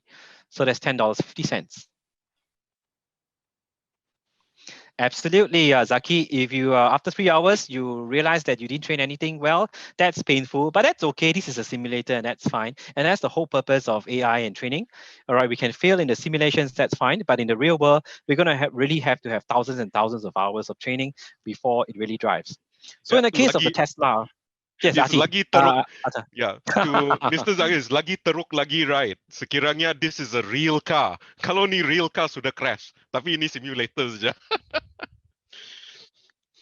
Yeah, so I like to share also those driverless cars out there like Tesla and all. What's happening is that it's not possible for the cars to drive on a real road for the thousands of hours. So they do use simulations as well, like what we have over here. So they use all these simulations for the car to drive and learn. Also, it's not really possible to try so many times in the real world because a lot of people are going to get injured. Evaluation costs $350 an hour as well.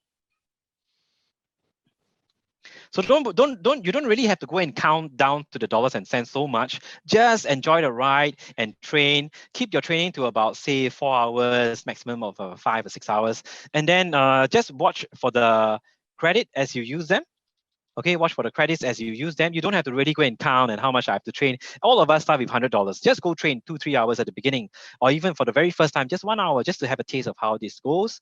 And then over the course of this week, you only have 1 week to train, right? Yeah. Then you want to try to modify your models a little bit. Okay. We don't encourage you to be on the computer 24 hours a day and do this. You're gonna burn your credit. But maybe just set 2 hours and then go shut down your computer, go do your work, do your homework, go for a movie or something like that. Then you come back later in the afternoon, you look at your model, evaluate, and then maybe I can change some stuff. Then you can change some stuff, set another 2 hours or 3 hours for you to train, and maybe go for a sleep, go for a walk, go do some exercise, and come back again. That's how I encourage you to do your training instead of sitting down on the computer and counting all these credits. Just make sure that when you reach about the $20 mark, stop. Stop and wait for Saturday. What is the session time for? Another great question over here. The session time is because this session, just for today, for now, I've logged into the console for 45 minutes up to now. So there's an auto logout function over here. So that that's just a security check. Okay, it doesn't matter. Once I log out and come back in again, this will be back to 3 hours. So it doesn't matter at all. Just look at the credits instead. 1 hour of training is really taking 1 hour in real world. That's correct. 1 hour of training is really taking 1 hour in real world for DeepRacer. It is.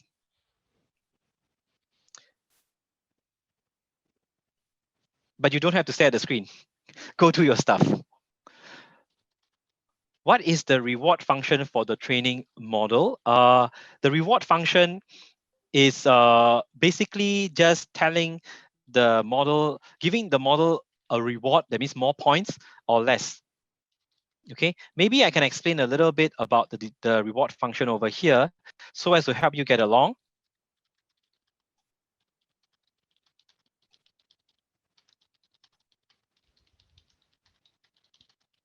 So I'm going to start training again for another model.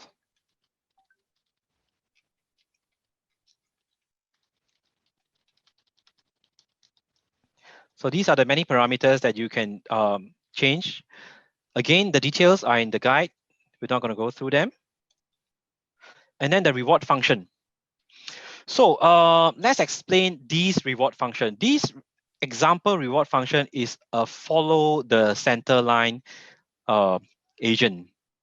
This is Python. If you're not familiar with Python, it might be a little bit difficult, but Python being Python is actually quite English-like, so it's not too difficult to understand. So what happens over here is that there's this thing called, there's this list called parameters where you can pull out a lot of parameters, like where exactly is the car right now? Are the 4 wheels touching the track? These are all covered in the developer guide that you can go and pull out all these parameters. But in this example code of following the center line, we are pulling out 2 parameters over here: the width of the track, how big the track is from left to right, as well as the distance from the center. That means if this is the center of the track and then my car is over here, this is the distance from the center.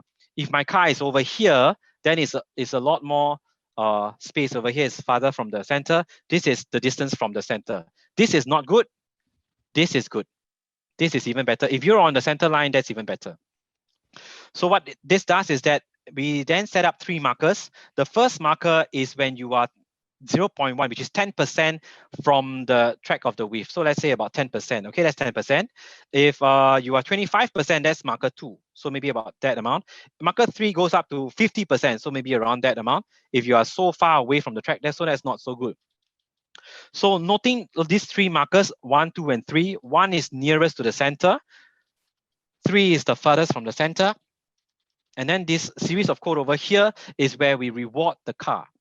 Okay, if you are within the first marker, that means you're about 10% from the center line. That's not too bad. That's in fact very good. We are giving the reward as 1 or 1. You see over here?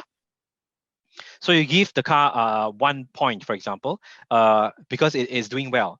But if the car is in fact at marker 2, which is 25%, maybe around that amount, okay, the car is around this distance from the center, then instead of giving 1 point, you are now giving the car only 0.5 points.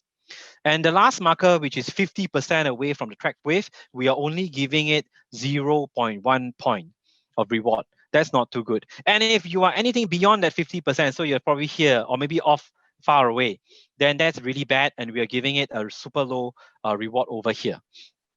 Okay, so this is the reward function, a very simple example reward that function that we've given you over here. Based on how far you are from the center line, we'll give you the amount of points. The nearer you are, the more points you get. The further you are, the worse it's going to be. All right, and then there are other reward functions over here that you can pull out. Okay.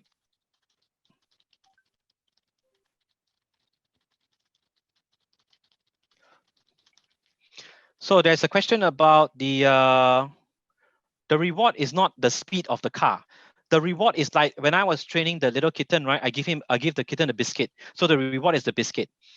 Okay, if my kitten does well, he pees at the corner that I told him to do, then I'm giving him 5 biscuits. But if he doesn't pee there and he pees somewhere else on my sofa, for example, I don't give him any biscuit. I give him just 1 biscuit, for example. So that's the reward that we're talking about here.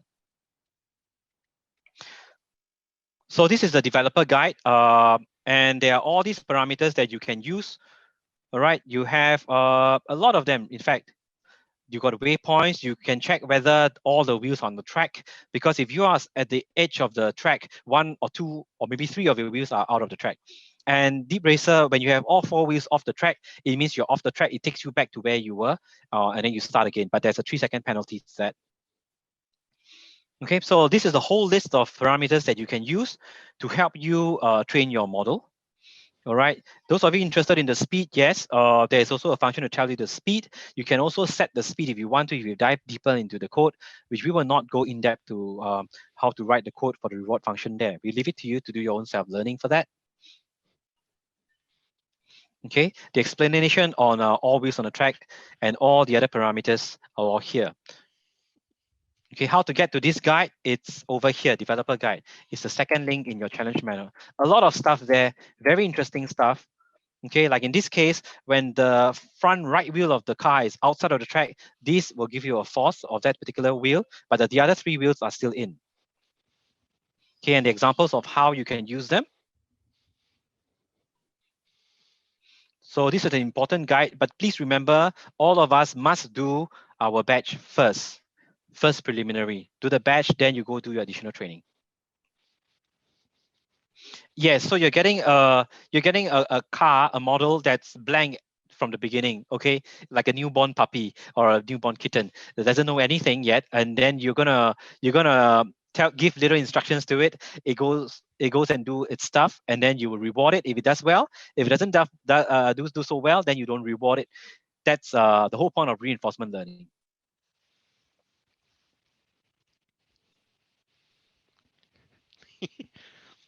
The car is going to get fat with this many rewards. Absolutely, absolutely. But that will be a good car if it's fat. Because the cars that don't do well, we don't give rewards.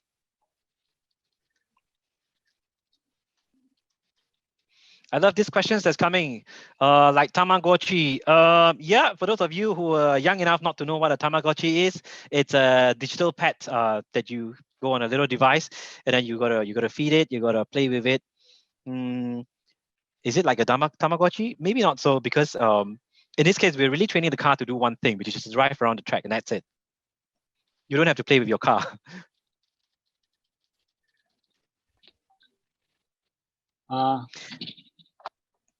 Hello. The steering. Yes, the question. There's one question from Emily Teo here. She said, will there be a live simulation that we can watch during the race? Great question. In our race, the ROBONEO, there is no live simulation that you can watch, but you can click on the watch in the leaderboard. You can click on the watch in the leaderboard that I'm going to show right now. Example. Once you have submitted your model and those of the other participants, you can click on watch, and then it will come on, and then you can see the car driving. Okay, watch. So you can see all the participants in the leaderboard and how their car drives. Do participants get a certificate? Yes, participants get an e-certificate, which we will send to you. The top racers of each category will get a printed out certificate. Mr. Ju, may I confirm that?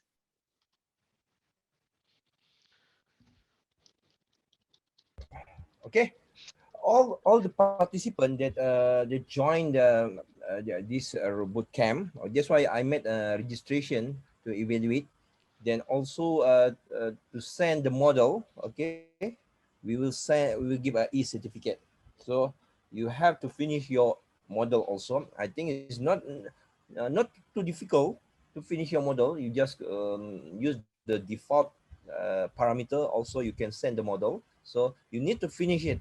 Okay. So if you can't finish the model, we can't give you a e-certificate. All right. Then for sure also for the T-shirt, you need get a badge. It's a badge from for the deepressor. Then we will verify. Mr. Ricky will verify the badge for you also. Who that already get the badge will get a T-shirt from AWS. It will send by Polytechnic later, and the shipping fee is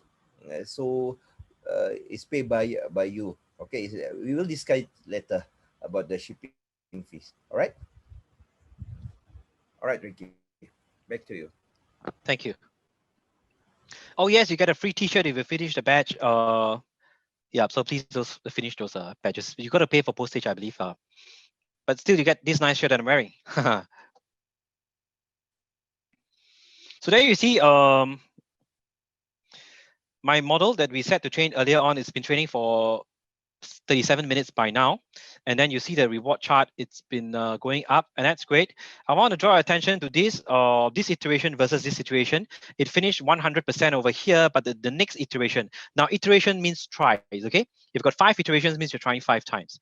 So at this iteration, the car managed to finish 100% of the track, but at this iteration, the next one, the completion was only at 95%. So it doesn't mean that it will always get better and better. Doesn't mean so, okay? Sometimes it will dip a little bit and then it comes back up again. And that's fine. That's fine. All right. So if you've got the time, you want to watch your car drive, more than happy to do so for you to watch in front of your computer. Otherwise, you can shut down your computer and then come back to it later.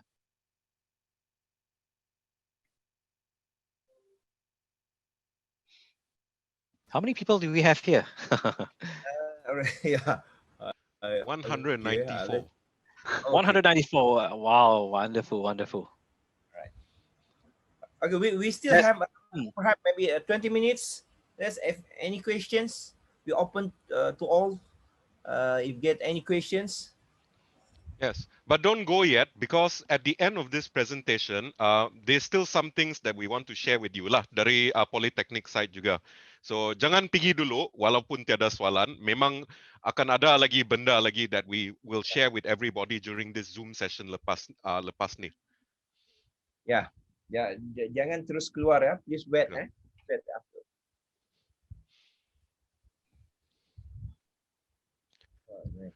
There's a question from Mr. Judy. Can you explain the reward graph? Right. Okay. So the x-axis is the iterations, the number of times that the car has tried, okay, and driven Berapa around. banyak kali? In that sense. So at the very beginning, the car drives and finish about 8.2% of the track only. Obviously, the car doesn't know how to drive and it goes off course.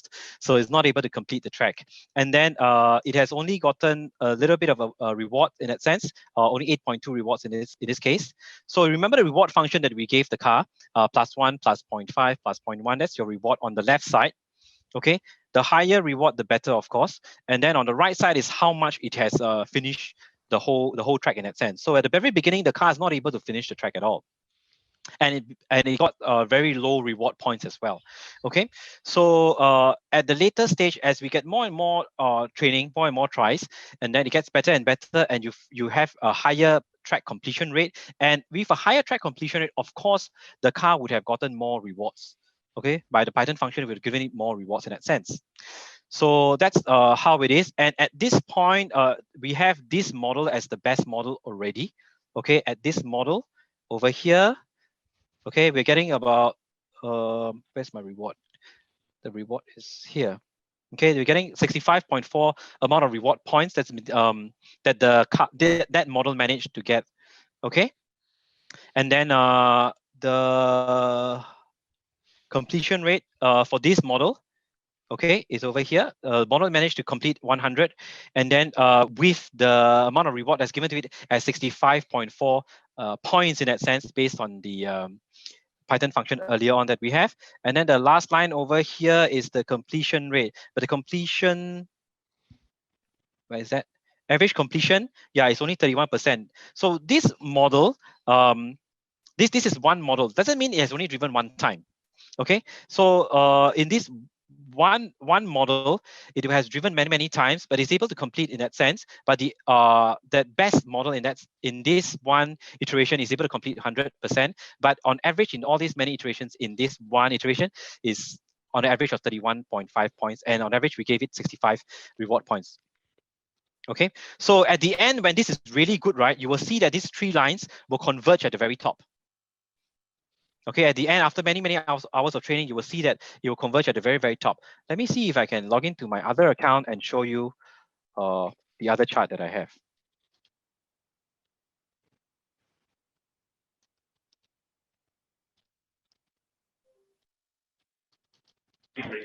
Ricky, one iteration is one lap track, right? Yeah, one run of the track. One iteration of the training. Is this analogous to a single lap of the track, or at least a run on the track until it goes off-road or completes? It's difficult to answer that question, because in the training, we're talking about the iterations of the training in that sense. So we talk about the epochs and then how many times it trains. Yeah, so that's one iteration of training. So it's hard to really say that it's one iteration on the track. Yeah, but in simple sense, you can say that it's maybe one try of the car trying to drive. Yeah. Trial. Yeah. Okay. So maybe you can say one trial. Yeah. Trial. Correct. Because at the very beginning, it doesn't even finish one round. You see. Yeah. Yeah. Sorry to interject, jadi kepada rakan-rakan, maybe kita akan buat satu sesi lagi daripada pihak Kinabalu Coders dan juga PKK lepas ni untuk another sesi untuk discuss bersama-sama tentang reinforcement learning, machine learning dan juga mungkin Python coding. Kita akan announce nanti di dalam Telegram. Ya, betul kan, Tuan Jul? Kita akan. So Ricky, we will have another session after the bootcamp. It's a post bootcamp. Once we have the Telegram set up, will be run by us and we will be multi-language. Kita akan pakai BM dan juga English, tak apa. We will go through together. Sama-sama kita buat, kita akan buat bersama-sama dalam masa tu. Tapi di masa yang lepas bootcamp ni diharapkan anda semua familiarize dengan screen all the AWS concepts and whatnot first sebelum kita ke sesi yang seterusnya tu nanti. Dan kita akan announce sebelum hari pertandingan so that boleh menjawab lagi soalan-soalan. Okay. Yang penting jangan guna sampai habis kredit. Main-main dulu. Saya galakkan kita galakkan guna 1 jam dulu, 1 hour, try. Okay, try to make sense. Okay, bagi yang biasa buat spreadsheet mungkin boleh keluarkan 13 parameter tu dan gunakan spreadsheet dulu. Apa ni? Try to fahamkan parameter tu dan go through all the tutorials. Okay, the video tutorials from Amazon. Sangat baik sangat bagus untuk especially I think there's a tutorial dia ada tunjuk dalam grid bila saya tak ada share. Ricky, can you share the video, whoever is sharing the screen share, if you can share the tutorial on the video that Amazon has is in the Great. I think you're talking about the first video over here. The first video, yes. That one is it shows the reward. So most of you guys, if you see the video yang dia akan tunjukkan dalam track tu setiap garisan dalam map track tu kita ada grid dia, kita ada X dan Y bagi siapa yang lebih technical. Macam mana? Okay, ni reward, environment. Okay. Alright. So daripada konsep ni kita boleh tangkap sebenarnya apa tu reward. Okay, reward tu macam kita nak berikan budak kecil jangan nangis, beri susu, itu reward. Okay. Kalau nakal kita rotan pun reward juga, reward yang negatif. Jadi kita gunakan analogi itu dan sekarang ni dah zaman kita ajar program kita untuk dalam kes ini ialah untuk gerakkan kereta ya. So kita akan gunakan I think the other one I saw in the website hold on, I tried to find.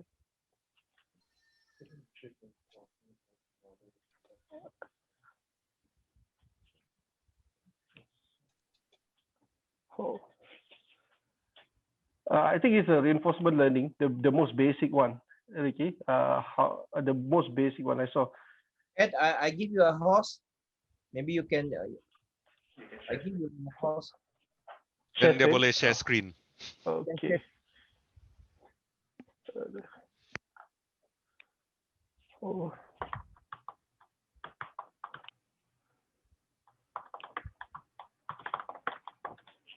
Hold on, I'm looking for.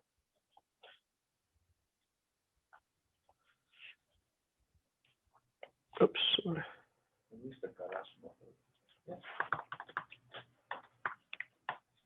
Sorry.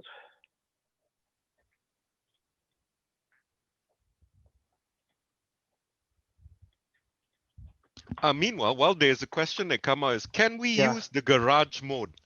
So this one is to, I think, Mr. Ricky as well. Yes, you can use the garage to customize your car a little bit, but please don't go Evo. Our latest car is the Evo, and it doesn't work in your account anyway. Where there's LiDAR sensors and all. That's our latest version of the car. I don't think you can choose that even. Perhaps maybe Mr. Ricky, you can also explain to them, actually they are physical cars, but not in this version. Yeah. Yes. So the DeepRacer started out as an actual physical car that you can run.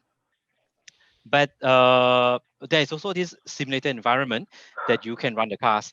So in our case, we are not using the actual cars. We are using the virtual environment just for you to upload your model, so that in the case of COVID right now, all of us can still participate in the race. But in the actual international races that we have, so participants will submit their models to the community race as we do. And then the top participants of every month will all come together at one of our event called a reInvent that takes place every year. And they come physically, and then they load their models into the actual physical cars, and then it drives around the circuit during our reInvent conference. So it's very fun. And do note that when the performance of the car in the physical, of your model in the physical car versus that in the simulator can also be very different. Okay, can also be very different. All right, because in the simulator, it's kind of a perfect world. You see, the camera sees everything perfect. But in the real world, when the Deep Racer actually drives with the camera in the front. So there can be a lot of things that the camera is picking up. All right, even the lighting can be very different. The way the track is been constructed can also be very different. As I understand, in Malaysia, there is a physical track at Petronas Towers that's been built already, that I think was used previously. But otherwise, there are people don't normally build the track because it's quite big. It's the size of bigger than a bedroom for sure. It's kind of like our living hall. If you play badminton, the size of an actual Deep Racer track is about 1.5 badminton court, so it's quite huge. But you can go and build your own track if you want to.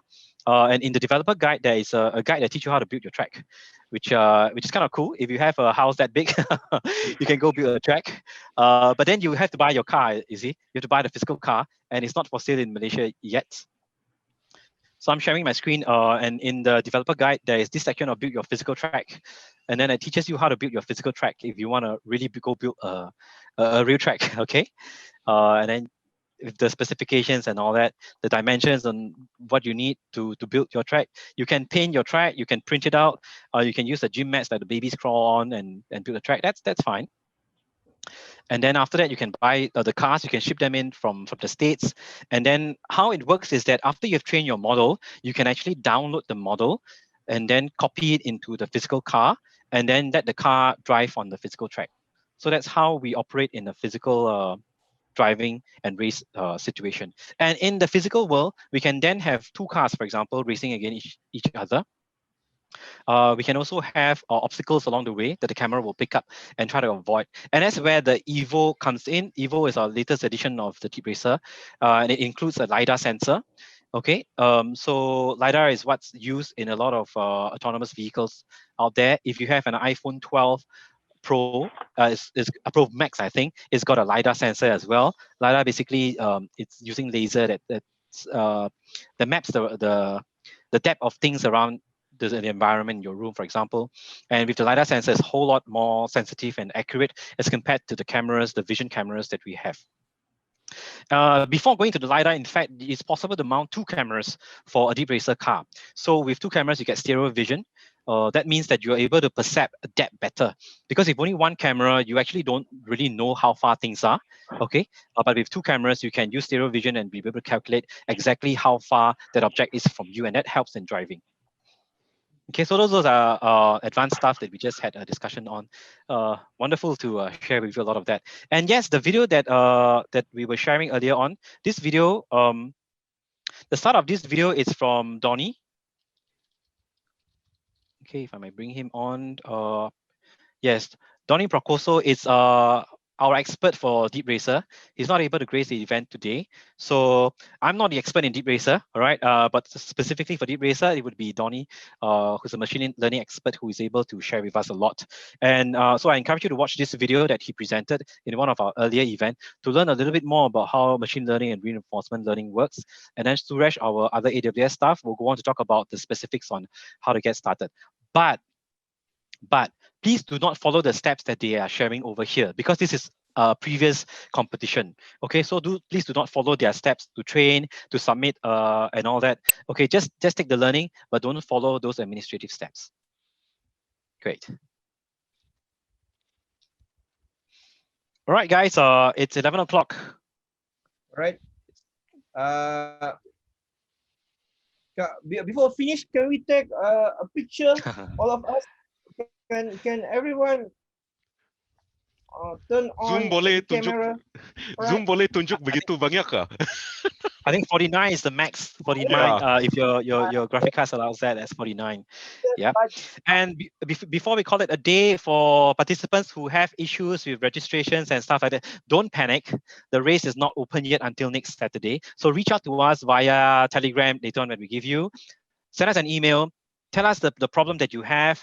Your email address is very important so that we can find and look for you in the system, and then tell you how to solve that. Okay, for those of you with registration problem, most likely I'm going to have to void your registration in my system, and then I'm going to have to ask you to register again using that same email. But that's going to take a while. to go into the system to help you sort it out. If you do have such problems. So if you have problems, send an email to us. Importantly, describe the problem, and we need to have your email address also. So use the email that you registered with us. If you have a lot of email addresses, use the one that you registered for ROBONEO. Cool. One last thing juga. I think this one just to repeat dari si Encik Zulkifli saya juga. Nanti ada Telegram group nih. So semua akan dijemput masuk Telegram group. Okay, I'll share my screen. I'll share my screen about the Telegram group. Okay, before I already screenshot. Wait, where's the place window? Right, okay. Wait. Edham, can you pass back me the host? Ayah. Macam Let mana? me. Macam mana buat tu? Tak pernah jadi host. My name maybe then More hold on, make host. yes. Uish. First time. Okay, okay. Change host. Sorry ya. Alright, Ada pengalaman buat host benda ni. Okay, bagi balik dengan Politeknik. I just want to announce we are going make a competition actually at the end of this program. So this is the prizes. Okay, we got 4 categories. So for each categories, they got prizes of cash 500. The second one got 300, and the third one got 200. So it's for each category we get these prizes. Come with the medal also with the certificate, right? So we got 4 categories. We got the Polytechnic Malaysia, we got the College Community Malaysia, we got the open for University College and Community also, and last one we got the secondary school only for Sabah State, right? So we got the 4 categories. Then of course we got total up 12 prizes. All right, 4 times 3 we got 12 prizes, right? And this is the can you see? Okay, you can take a picture of this. You can join us in Telegram. All right, please join us in this Telegram so we can chit chat. We can give support. Then we will announce it later. We'll make another post bootcamp. All right, for the Python basic, for the AI basic, also before the competition. So perhaps you can enjoy this bootcamp. All right. So any question later, you can just send in this Telegram. All right. So that's all from me. All right, Ricky, can we finish this? Absolutely. Yeah. Great morning today. Thank you everyone for joining, and happy racing. All right. Thank you. So Ada gambar ke? already take it. Okay. Already taken. Great. Okay. Thank you, Ricky. Thank you all. Okay. Thank you. I think some of the participants got to stay back. Was it Polytechnic students got to stay back? Yes, of course. Siapa yang mau stay back can perhaps maybe Casey will say something.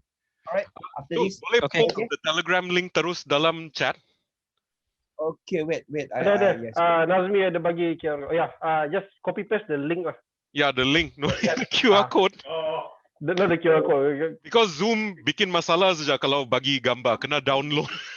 Yeah. Wait, let me prepare the link. Alright. Memang santai-santai saja lah. Kami stay in case got any other soalan lain juga. Yeah. Question, you can rise up. Okay, we actually officially finished the bootcamp, but you can rise up until maybe 11:30 or 12. Okay. Any question? The Ate is here. Mr. Adam is here. All right. Jangan don't shy. This is a community because that's our objective to make all the community aware about the new technology. All right, it's an age technology. All right. Anything, please. You can turn on your microphone. Don't shy. All right. Maybe Nazmi can share your video. Your code. Ya, Nazmi punya kereta yang pandai pecut. Kita ada demo ya. Nazmi akan showcase dan kami akan explain sikit-sikit lah.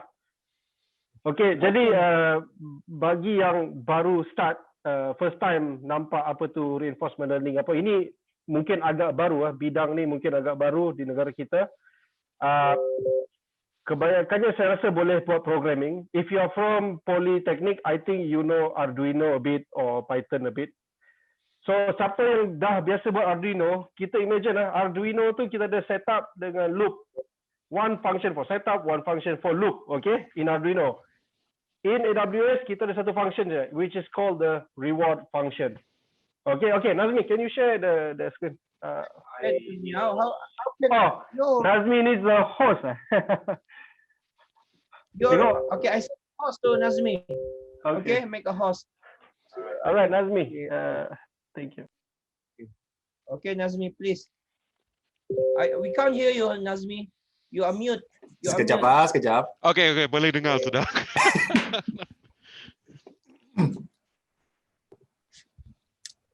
Can you see me? I think you can see me now. Yeah. All right. There's so, a black box on your reward. On my reward. Oh, it's you. Kasih move. Okay. So basically, any reward function, this is in programming side of itu DEEPRACER lah. So I just adjusted a little bit. But what you can see here is basically I added only one other parameter sahaja, which is all wheels on track. So you define the function, you just set as a parameter, the naming, and then up to you how kamu mau kasih reward itu sistem kepada itu DEEPRACER itself lah. Tapi ini kau jangan ikut saya punya bula-bula saja. You can actually copy paste other reward punya function based on samples yang dorang ada. So macam mana saya buat ialah, let me just create satu model for everyone to have a look. Hold on, let me just redo the share screen properly first. Stop share. I think I'm supposed to share the whole screen better for everyone. Show all windows. And not this one. By the way, we are still recording incidentally. So nanti saya rasa Poly KK akan share tu the entire video recording. Termasuk session ni juga. Sesi santai. Alright, so ini for everyone yang baru mau start itu model training for the orang punya DEEPRACER lah. I believe Ricky sudah explain most of the things, but let us just go through one more time. I'll just go back to the beginning. So daripada kita punya model, okay, you can see aku actually sudah train 10 different models sudah ni testing purposes lah. Okay, just testing purposes. Like you can put any description you want, any algorithm. Okay, so let us begin. Kita masukkan create model. Okay, all the instructions are here. Paling penting is kita letak nama kita. So for example, I just put my name. Mungkin model ke-11 sudah lah. Training job description is optional. Bit of tambahan lah. Yang model name ni berbeza daripada racer name you. Racer name is your public name yang kamu guna bila mau masuk tu race. Tapi model name boleh apa saja. Cuma when you join the race, dia akan ikut racer name, bukan model name. Model name is just untuk kegunaan kamu saja. Internally, your internal use punya name. Sebagai contoh, model name tu mungkin boleh kalau pertama kali tu kamu boleh masukkan larian pertama, larian kedua, ataupun cubaan pertama, cubaan kedua. Mana yang the best lah, kasih nama. Nama kucing pun boleh.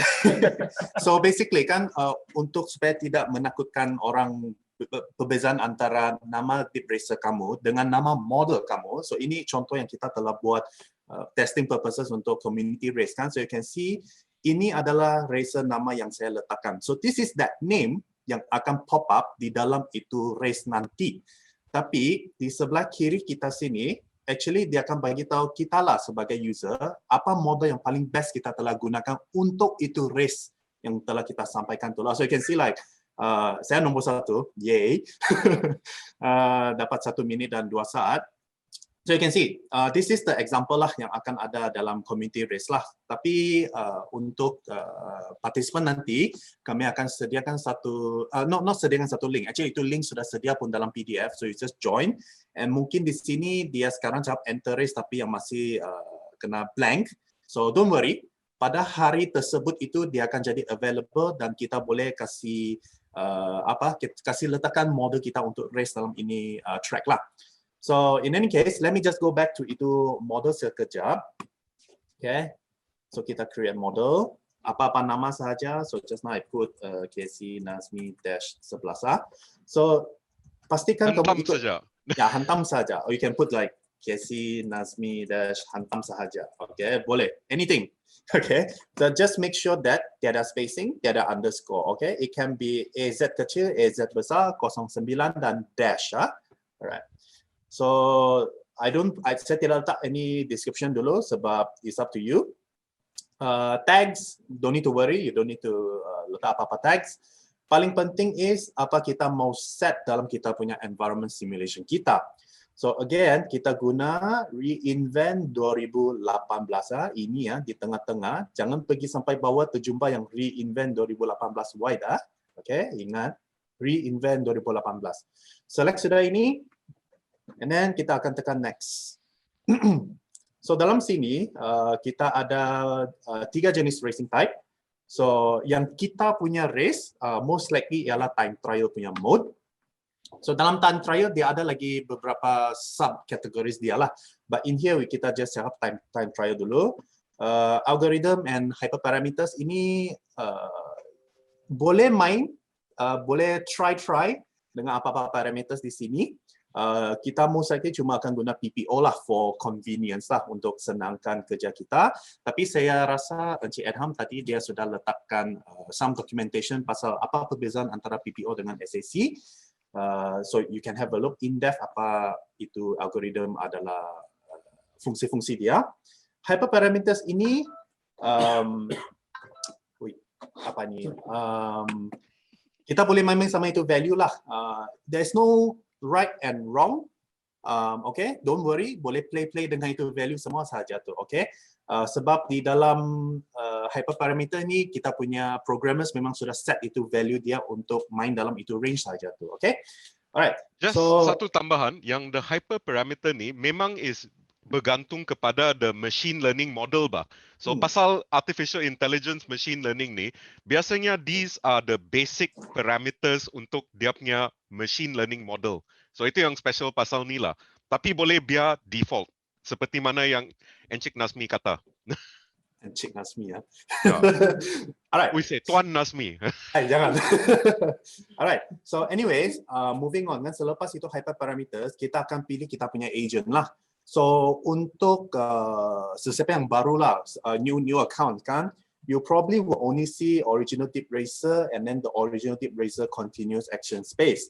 Kepada sesiapa yang sudah masuk ke itu pin my ride ataupun garage mode tadi itu, you can see saya sudah tambah 2 lagi lah, satu untuk GT spec, satu untuk Fast and Furious just for testing purposes lah. And then you can see dalam itu kereta-kereta yang saya sudah setkan ada perbezaan sedikit antara speed ataupun dia punya steering angle lah. Ini memang boleh set semasa kita buat model baru dalam garage mode, okay? So for convenience kita cuma guna yang the original DeepRacer. And then kita tekan next. Note that saya tidak kacau hyperparameters lagi. Itu sebab dia akan cost kan. So kita best try default. Dan kita tune one by one lah itu parameter untuk senang lah. Alright. Okay, so the most important part I believe lah adalah dalam ini code editor ni yang the third part of itu training model, which is the reward function. Okay, so dalam sini kan, this is the default punya programming yang telah disediakan, which is you have the track width, distance from center, and then apa dia punya reward systems lah. So kalau mau tengok dia punya contoh yang lain daripada itu reward function example, you can actually click on this reward function examples, dan you can see this code yang sekarang kita letakkan is actually for time trial. Now you can also have a look at stay inside between two borders, macam begini punya code, time trial, which is a partial zigzag, ataupun object avoidance lah. So you can see like there's a few different codes di dalam sini. And all this code actually kamu boleh copy paste dan letakkan on the model that you're going to train. So for example, let's say I want the car, aside from dia stay within the center line itu kan, dia juga stay within that border. That means dia tidak keluar daripada itu border kereta tu lah. So for example, Saya ambil itu track width or saya ambil itu distance from center lah, for example. Okay,慢慢来，不用紧张。Oh, I believe I used that already. Let me just use a different example. I think track, no, all wheels. Sebab kita mau pastikan itu kereta sentiasa berada di tengah track. Okay? So lihat ni memang boleh campur aduk demi code but this is up to you. Let's say you want to bikin your own code, boleh.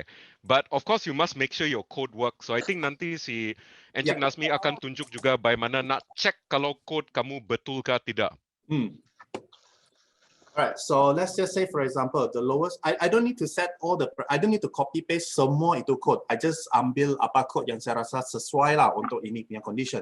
So for example, because saya mau itu semua itu wheel kereta on track, so saya ambil ini punya lines of code, which is the all wheel on track punya function. And then saya copy saja, saya paste di sini lah. Right, so you can see this is the new code. So to check dulu kalau itu code working ke tidak dulu, kita ada satu function kena panggil sini validate. So kita wait for 10 seconds. Kalau dia okay, usually dia akan jawab your reward function pass the validation lah. Kalau dia ada problem, then dia akan kasih tahu error code lah. Can you delete something? Okay. Make it load. Yeah.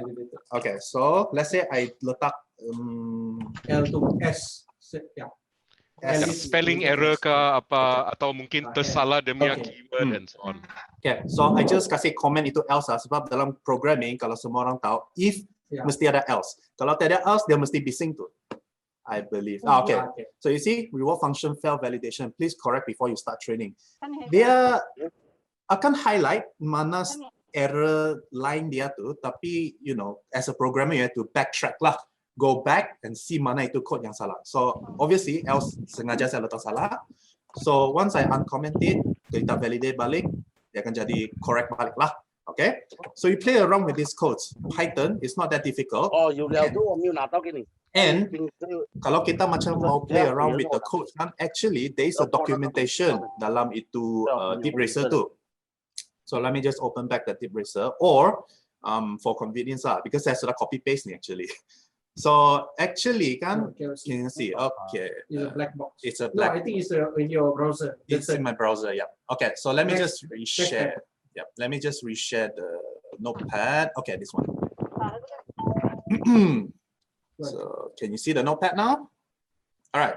So actually, these are all the functions yang available dalam itu parameters yang kita boleh tune dalam the programming side of things. So again, I copy paste actually all wheels on track. So this is a boolean, true and false saja tu. Kalau dia true, dia kasih reward. Kalau dia false, dia kasih penalty lah. Depending on macam mana kita mau tune sama itu programming lah. Alright. So this is just one example. Okay. Kita boleh tune quite a lot of different parameters in here. Provided that you have time lah. I mean, obviously we have time. Cloud kan, you can train more than one instances. Alright. Okay, so let me just go back. I think I'm sharing two screens. Is it? No, let me just unshare. How do I unshare? Okay, let me just go back to the first screen. All right. So I'll just go back to tadi punya coding sini. So sudah validate, everything is okay. Kalau macam kita rasa itu code tidak ngam, kita mau kasih back to default setting. Tekan reset saja. So it will go back to the time trial because we are using time trial, so dia mesti guna itu time trial punya code balik lah. Okay, this is back to default lah. Alright. Okay, so again, maximum time di sini kan. I think I have to highlight this a few times. Remind again everyone, you don't actually have to use all 60 minutes even though kena recommended 60 minutes, but kita boleh actually kasih separate bagi 10 minit, 10 minit, 10 minit, 10 minit tu. Remember, dia punya itu code, dia punya itu training time yang kita guna tu, dia akan consume $3.50 for every hour, provided that dia memang sudah habiskan guna 1 hour block tu.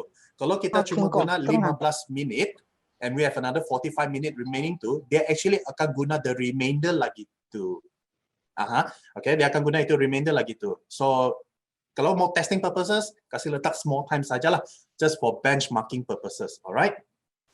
And then remember, untick this. Remember to untick this. Do not submit to the DeepRacer link. And then habis Actually, everything. wait. Actually boleh, tapi that's the thing. Who knows? Mungkin kamu menang juga kalau pergi leak. But Yes. thing is, lebih baik uncheck lah. Otherwise dia secara automatic dia submit kepada International DeepRacer League kamu ya model. But I just want to highlight balik that even if you submit to the International League, your model can still be used untuk community race itu. It's just that dorang ada another racer entered in dorang punya community race lah. Okay, don't worry. Kita punya model ni actually kita boleh race untuk mana-mana community. It is reusable. Okay, don't worry about that. Alright, so this is sampai sini sudah, so dia initializing. Okay, so I think ada sesetengah partisipan dia cakap dia macam ada jumpa error masa dia start itu training itu atau semasa training itu kan. It takes time untuk itu Amazon punya cloud services tu untuk start up dia punya instances.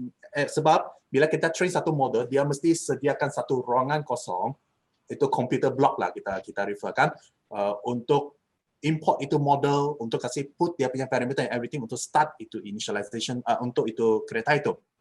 So don't worry, asalkan you create sudah itu model, dia sudah start initializing, you know it's going to be 15 minutes, you biarkan itu cloud running saja. Kau mau tutup itu phone kah, tutup itu smartphone kah, tablet kah, that's all anything, tutup, selepas 5 minit datang balik, on balik, tengok ada sudah, boleh sudah tu. Don't worry about itu problem, okay? So, let's just say lah, dia sedang initializing, but I have the other models lah kan. You can actually tengok balik apa yang kau telah setkan untuk model kamu. For example, the model yang saya nombor 1 tadi itu kan is here. So you can actually have a look at what I did. So I know that I'm using PPO punya algorithm, and this is the hyperparameter yang saya telah set lah. So I played a little bit with the values, but don't worry about the values lah. Some of them mungkin influence banyak, some of them mungkin influence sikit. Tapi you always have to find balance between the two. You cannot do overfitting or underfitting lah. We call it in machine learning instances lah. Alright. And then kalau kita mau tengok balik apa code yang kita telah setkan, sometimes kita lupakan dan tidak save dalam notepad. Actually, you can have a look back at the reward function here. And this is the code that I did for itu programming itulah. So you can see like again, saya guna all wheels on track saja. And then I probably tune sikit lah dia punya reward function. Dan sini punya reward function lah, and that's basically it. That's what I did untuk itu track saja. So this is an example lah untuk macam mana buat itu create model lah. So don't worry, play around dulu, but make sure jangan gunakan habis itu kredit jangan kurang daripada 20 kredit. 20 kredit ataupun 20 US dollars because you cannot top up balik Okay, remember that Alright, thank you very much, and I'll pass it back to Ed or Atta lah. Hey, wait, Nazmi, one thing. There's been a request from, I think, Mr. Jusdi here. Okay. It's like, boleh tunjuk sikit pasal garage. They just want to see. Oh, garage. Okay, boleh, no problem. Okay, so... ini extra sikit pasal the garage. Alright, so on your left punya tab sana tu kan, let's say lah, if you don't see the tab kan, you actually just open these 3 lines, dia akan buka ini, then you see under reinforcement tab, there's a your garage. You open this, and kita boleh nampak kita punya garage di sini lah. So there's 4 models that I have in here already, tapi originally dia cuma ada 2 lah. So let's say kalau kita mau buat new kereta, kita build new vehicle. So you can see dia ada a few options di sini.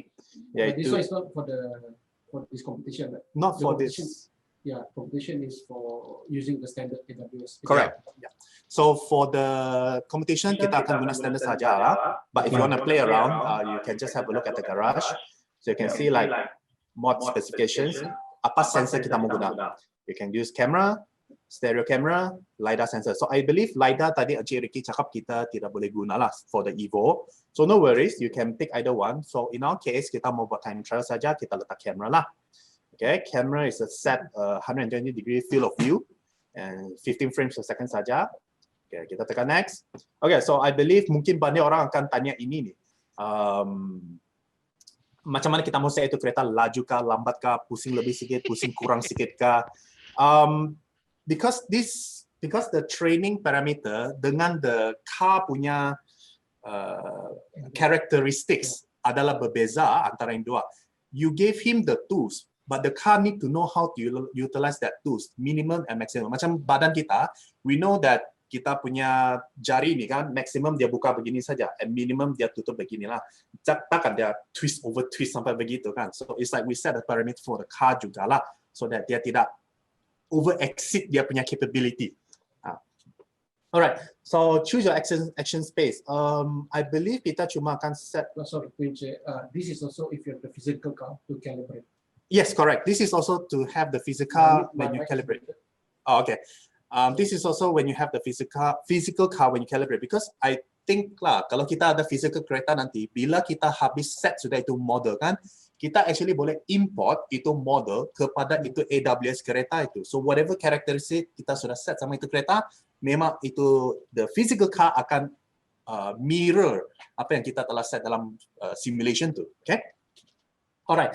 So when you look at di sini ada 4 box sini kan, kita boleh set a certain range of values lah. So under dia punya box di bawah dia tu kan, dia sudah kasih tahu lah what's the minimum, what's the maximum. So you can play around with itu values tu. Because sometimes some cars kan, you might need to adjust for certain tracks. Some tracks have higher speed, top end speed. Some track needs a lot of technical turnings. So siapa yang pernah main racing kereta kah ataupun memang understand about racing concepts kan, dia faham lah sini. But for those yang tidak faham, it's okay. You don't need to play around with any value, because again, sometimes the machine, they are smart enough to interpret the situation lah, macam mana dorang mau utilize dorang punya functionalities. Okay, so tekan next. So this is just untuk set kau punya kereta punya nama. Again, this is not the same as model. This is not the same as your DeepRacer name. This is just the name for itu kereta sahaja. Okay. You can set anything you want. Let's say I just put ASD for simple sake. And then for ease of identification purposes, kita boleh set lah apa warna kita mau. Kalau kita mau merah, dia punya kotak atas ni jadi merah lah. Kalau you want white, dia white lah. So anything, you just no need to care about the tags. Okay, just tekan next. And you're basically done. So ini adalah kereta tadi yang saya set. So this is what you can play lah dalam itu garage lah. Alright. So does that answer everyone's question about my ride in the garage section? So I think a good question now, and we should clarify also for everybody, right, is memang I think for the purpose of this DeepRacer competition, you should use the default car model. So not the garage. Yeah. So you should use the default car model. Just note that when you enter your model into the race ride, we can see what car model you're using. So if you decide to use a modified car model, adalah tu. Yep. So this one is just for your information. Yes, I believe. Oh, what is this? Oh, no, banyak orang testing. Okay, this is wrong. This is wrong. Where is it? Completed race. Yeah, I think it was this one. Yeah, this one. Yeah. How come? Oh, okay, correct. Yeah. So I think only from the organizer side yang akan nampak all the cars yang kena testing lah, and the DeepRacer punya nama lah. Tapi kita saja yang akan tahu what did we submit, okay? And again, I think ini ada questions tadi dalam itu chat ialah kalau kita submit another car yang dalam itu track untuk race just to see if we could improve itu time kan? Adakah dia akan use the new car tu untuk override the older time? No. Dalam sini, the community race, dia cuma akan ambil either the best time or the best average time per lap, I think, dalam itu race saja. So don't worry, if you have another car, you just want to test and see whether it will improve or not. If it does not, don't worry. Dia akan retain yang sebelum punya result itu. Okay? So no worries about that one. Right, Atta, back to you. Oh no, saya okay sudah. Because ada juga some in the chat pasal the car. So memang there is a limitation for the default car.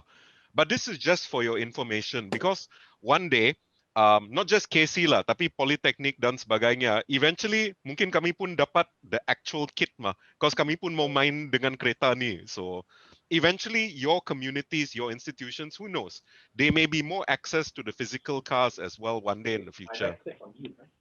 Yeah. That's me. Cost to me. Okay. Pass to me first. I want to share the video just now. The reward. Okay. Sekejap. Oh ya, Nazmi tidak share dia punya video ba tadi office car. Yeah. You should share the video, Nazmi. Ya, Nazmi, mana kereta kamu? Please. Tunggu jap. Yes. Yeah, Nazmi, I think you share screen balik. You view the video number 1, the 1 minute 20. But bear in mind ini 1 minit dan yang terbaik dalam AWS untuk track ni apa 9 saat 10 saat itu tu. Okay, so this is Nazmi. Okay, and this is just also for makluman semua. When it say off track, right? Off track bermakna keempat-empat tayar roda dia keluar daripada track. Itu dikira sebagai off track. Then bila dia off track, dia kena penalize ikut the race rules, which I think is 3 saat. Which means tambah 3 saat lah bila off track. Tayar di luar track selama 3 saat. Correct kan? Tidak, bila 4 roda terkeluar, terus dikira off track. Bukan for 3 saat. Okay. Alright. Oh, it means, kalau roda 4 roda di luar track, dia akan tambah masa peserta 3 saat penalty. Okey, jadi itu yang pemahaman lah ya, kawan-kawan semua. Kalau model anda tu dan dia akan kena penalty lah. Kalau 4 tayar berada di luar track tu, tambahlah 3 saat, bermakna dia slow catatan masa tu. 1 minit sudah habis demi race. Yes. Yep, 1 minit lah, lama lah kalau compare dengan the world record lah. But this is an example, okay? Yes. Show the leaderboard. The leaderboard lagi boleh nampak lah, because dari leaderboard walaupun tiada live, terus boleh nampak dari leaderboard. You see berapa masa dia and apa perbezaan masa antara setiap racer yang ada. And actually I can go below 1 minute ni sebab saya ada sekali off track lagi. Off track. Kena penalty. Saya ada penalty tapi saya masih boleh nombor 1. So you can imagine kalau model kamu train bagus kan, even though dia ada error sedikit, it's still acceptable. Depending on the reward system lah, macam mana kita set lah. Alright, I pass back the controls back to Encik Jula sekejap. Let me help him make host. Alright, back to you. Okay, thank you Nazmi. Okay guys, I think last ada video je. Ya, si Adam. So I pass again to sekejap je. Beta host. Where is the co-host tadi pagi sama si. Maaf kami pun first time buat Zoom ni banyak button bah. Actually, boleh right click on macam si Ed punya thumbnail, just right click and then make host saja. I already give the host to Edham. Okay, thank you. Okay, saya ada post link tu, apa reward, apa agent and whatnot. So I try to find this video. Boleh nampak kan video ni? So yeah. Can you see the screen? Okay. So video ni saya ada post dalam Zoom chat tu. Maybe I can share lagi. It's actually somewhere in the AWS DeepRacer. I don't know where. Okay, jadi apa reinforcement learning tu kita boleh belajar, dan video ni dalam 1 jam untuk tutorial lah. I think it's quite okay. Even high schools, you guys can watch this video and learn lah. Tapi dia panjang, jadi saya tak kata, saya akan skip. Reinforcement learning ni, dari segi machine learning kita ada beberapa teknik. Satu dipanggil supervised, satu unsupervised dan reinforcement. Supervised ialah bila kita ada satu set data rumah. Okey, contohnya kita ada list of rumah, database rumah dan juga harga rumah. Kita nak fokus berapa harga rumah, kita boleh gunakan supervised lah. Unsupervised ialah bila kita ada satu set data dan kita nak try cari pattern. Contohnya dalam satu set gambar kita nak tengok berapakah objek hijau dan objek warna merah, itu kita panggil unsupervised. Tapi di hari ini kita ada reinforcement learning di mana kita mengajar model kita tu reward, kita bagi dia reward. Jadi umpama kita ajar budak kecil ataupun puppy tadi, anak kucing atau anak anjing lah, kita nak mengajar agent. Jadi video ni ada explain sikit, saya tak akan go through, kamu boleh baca sendiri. Okay. So reward tu bila positif, bila sesuatu agent tu adalah makhluk ataupun dalam case kita ni adalah kereta tu lah. kita ajar agent tu untuk kalau dia off track, kita kasih reward dia kurang. Okay, negatif ke. Kalau tayar dia dah terkeluar, kita beritahu dia, okay, ini kurang. This is bad. Ini baik, ini tak baik. Okay, itu negatif behavior. Tapi kalau dia stay dekat tengah-tengah center, dia adalah baik. Okay, jadi kita boleh rewardkan dia dengan apa? Lagi higher reward lah. Kita berikan dia ganjaran.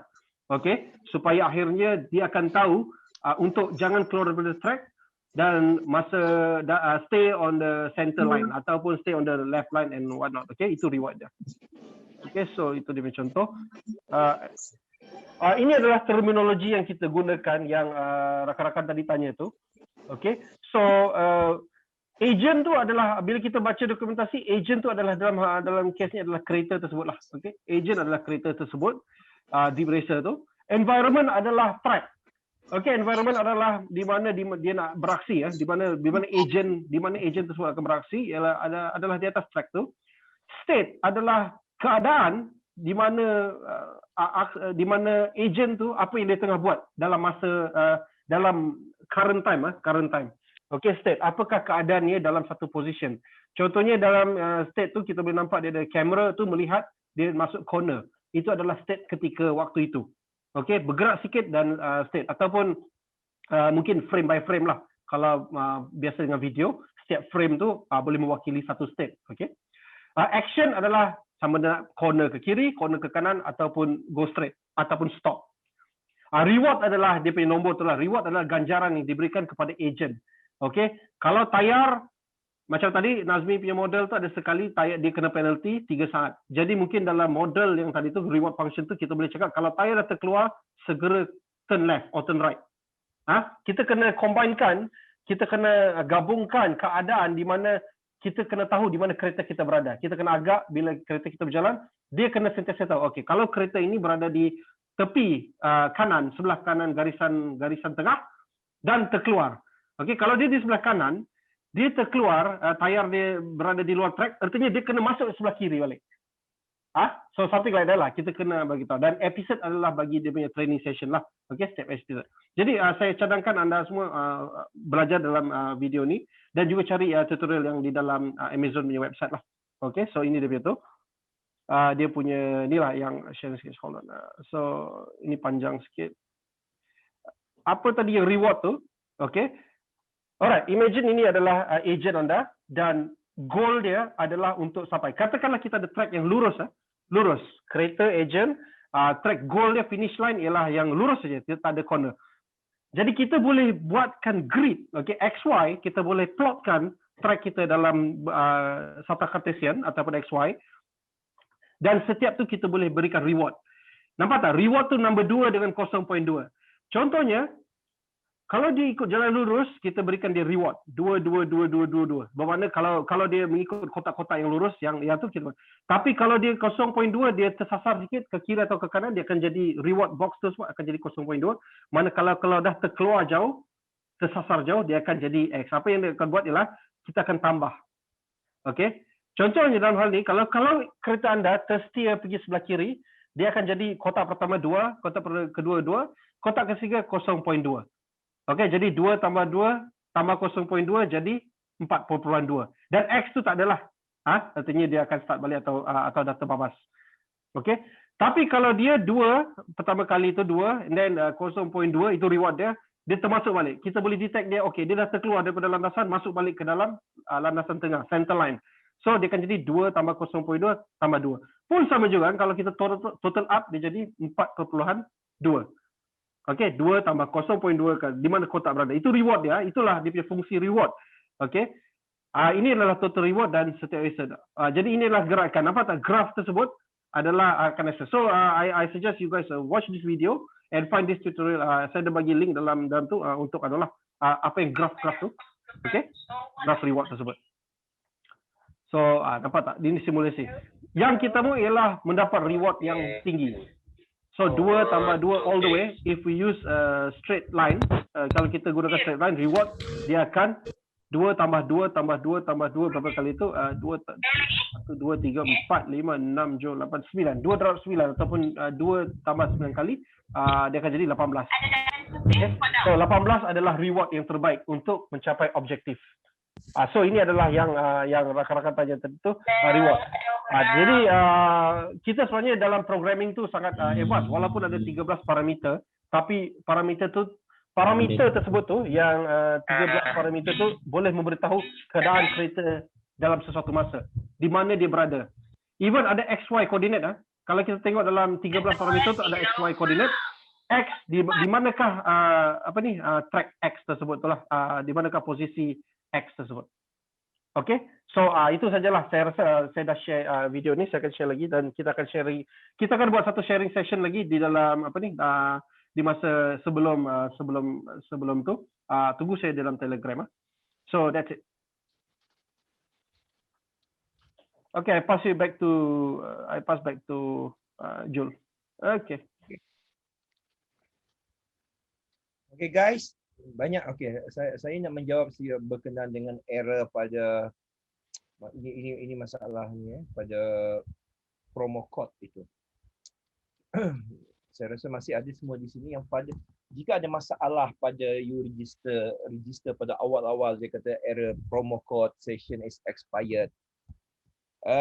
Mostly banyak yang silap adalah sebab dia letak umur. Dia letak pada tarikh lahir dia. Okey. Kita telah nyatakan bahawa untuk daftar dia mesti 14 tahun dan ke atas. Bukan pada tahun ini umur dia 14 tahun. Kalau dia lahir bulan Mei, dia tak sampai lagi 14 tahun. Okey, kalau dia lahir semalam cukup 14 tahun, yes, okey. Okey, sebab ini adalah rules yang kita kena ikut daripada AWS. So pastikan pendaftaran itu you cukup 14 tahun. Saya dapat email, yang kita dapat dekat Telegram ni daripada tak tahulah nama dia, Oreo di Kokoro. Okey. Bila dia tunjukkan kita error tu, kalau kita tengok bulan dia lahir tu bulan 5 tahun 2000. Okey.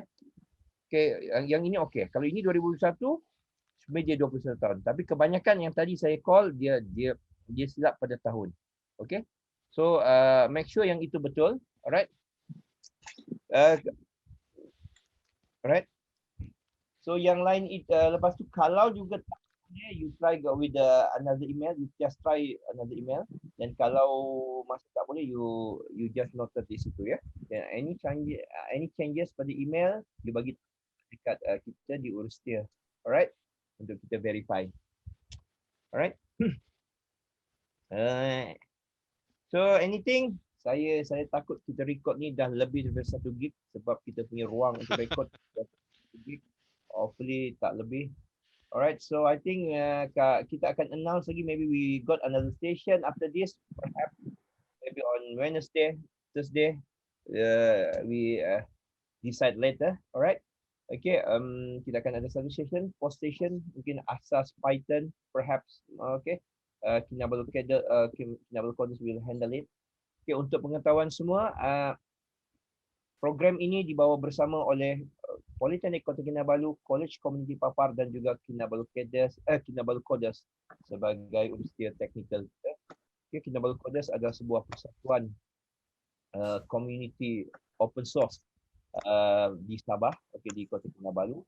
Dan tapi kita bukan saja berinteraksi dengan orang di Sabah, tetapi seluruh di Malaysia, okey. Cuma namanya Kinabalu, yes, sebab kita berada di Kota Kinabalu, kita tak letak Kuala Lumpur. Alright, tetapi untuk yang bukan berada di Sabah, jangan malu, jangan segan. Kami tetap orang Malaysia, so it should be okay. Pertanyaan. Tak mandi ke? Okey, tolong isikan siapa ada email yang bermasalah, isikan. Nanti kita akan forward kepada Mr. Ricky. Okey. Okey. Anything, please use email yang you registered. Okey, nanti kita tengok. But you can try and error. You can try in error. You nak guna another email. Okey, tak ada masalah. Okey, you boleh try and error. Saya tak nak cakap bahasa yang you gunalah akal sikit, itu je lah I said. Okay, you dapat nanti dan tak dapat itu nanti kita tengok. You try error. Just Actually, guna racer name yang kena bagi lah. yes, guna reason name yang kena bagi. You can use another email. Okay, mungkin you punya email kena block, you can try and error, then let me know after that. Okay, the reason name tu saja you kena block. Okay, you jangan bagi orang lain. Nanti orang lain yang menang guna nama you, rugi. Right? Okay guys, apa tu Mr. Razwan? Razwan, please post in the post dekat apa ni? Telegram. Kereta tu default lah untuk pertandingan dia akan default atau because you're using the AWS Educate, tak dapat select pun untuk kereta yang advance dalam garage tu. Itu untuk professional. Supposed to be limited to default. Original Deep Racer. Original Deep Racer tu akan jadi. Macam mana pun dia akan, semua akan pakai yang sama. Sebab nanti kita akan update lah mana yang tu untuk kereta tu. Tapi memang automatically tak boleh buat apa. Okay, original Deep Racer. Yang kalau kamu try nak masukkan kereta lain pun dia takkan tu. Dia sebab kita dah guna AWS Educate yang $100 punya account tu, dia limited tu dengan kereta. Tak ada LiDAR, tak ada apa. Dia pakai kamera saja. Yep. Okay, itu apa. Okay, so for the Khalifa also with the Sing Yao, I just want to respond. Hopefully they're still here in the Zoom. I have signed up for Roboneo using personal email, but for AWS Education using school email. Sure, no problem. You can you let me know. Can you PM me privately? Okay, for the Sing Yao Fong and Khalifa. Okay, PM me privately, but you can use your racer name, so I can change the name in our name list. All right. Okay, you PM me privately. All right. Please. Khalifa and Sing Yao, but you have to use the racer name that we already given in your email. Okay, don't change it. Okay. So anything, Atta, Adham? Kami okay. All right. Okay, Nazmi. Okay, thank you all. So thank you everybody. Just put a message in our Telegram. Okay, guys. Assalamualaikum warahmatullahi wabarakatuh. I will give an email for this recording also. Okay, see you. Bye. Bye. Okay.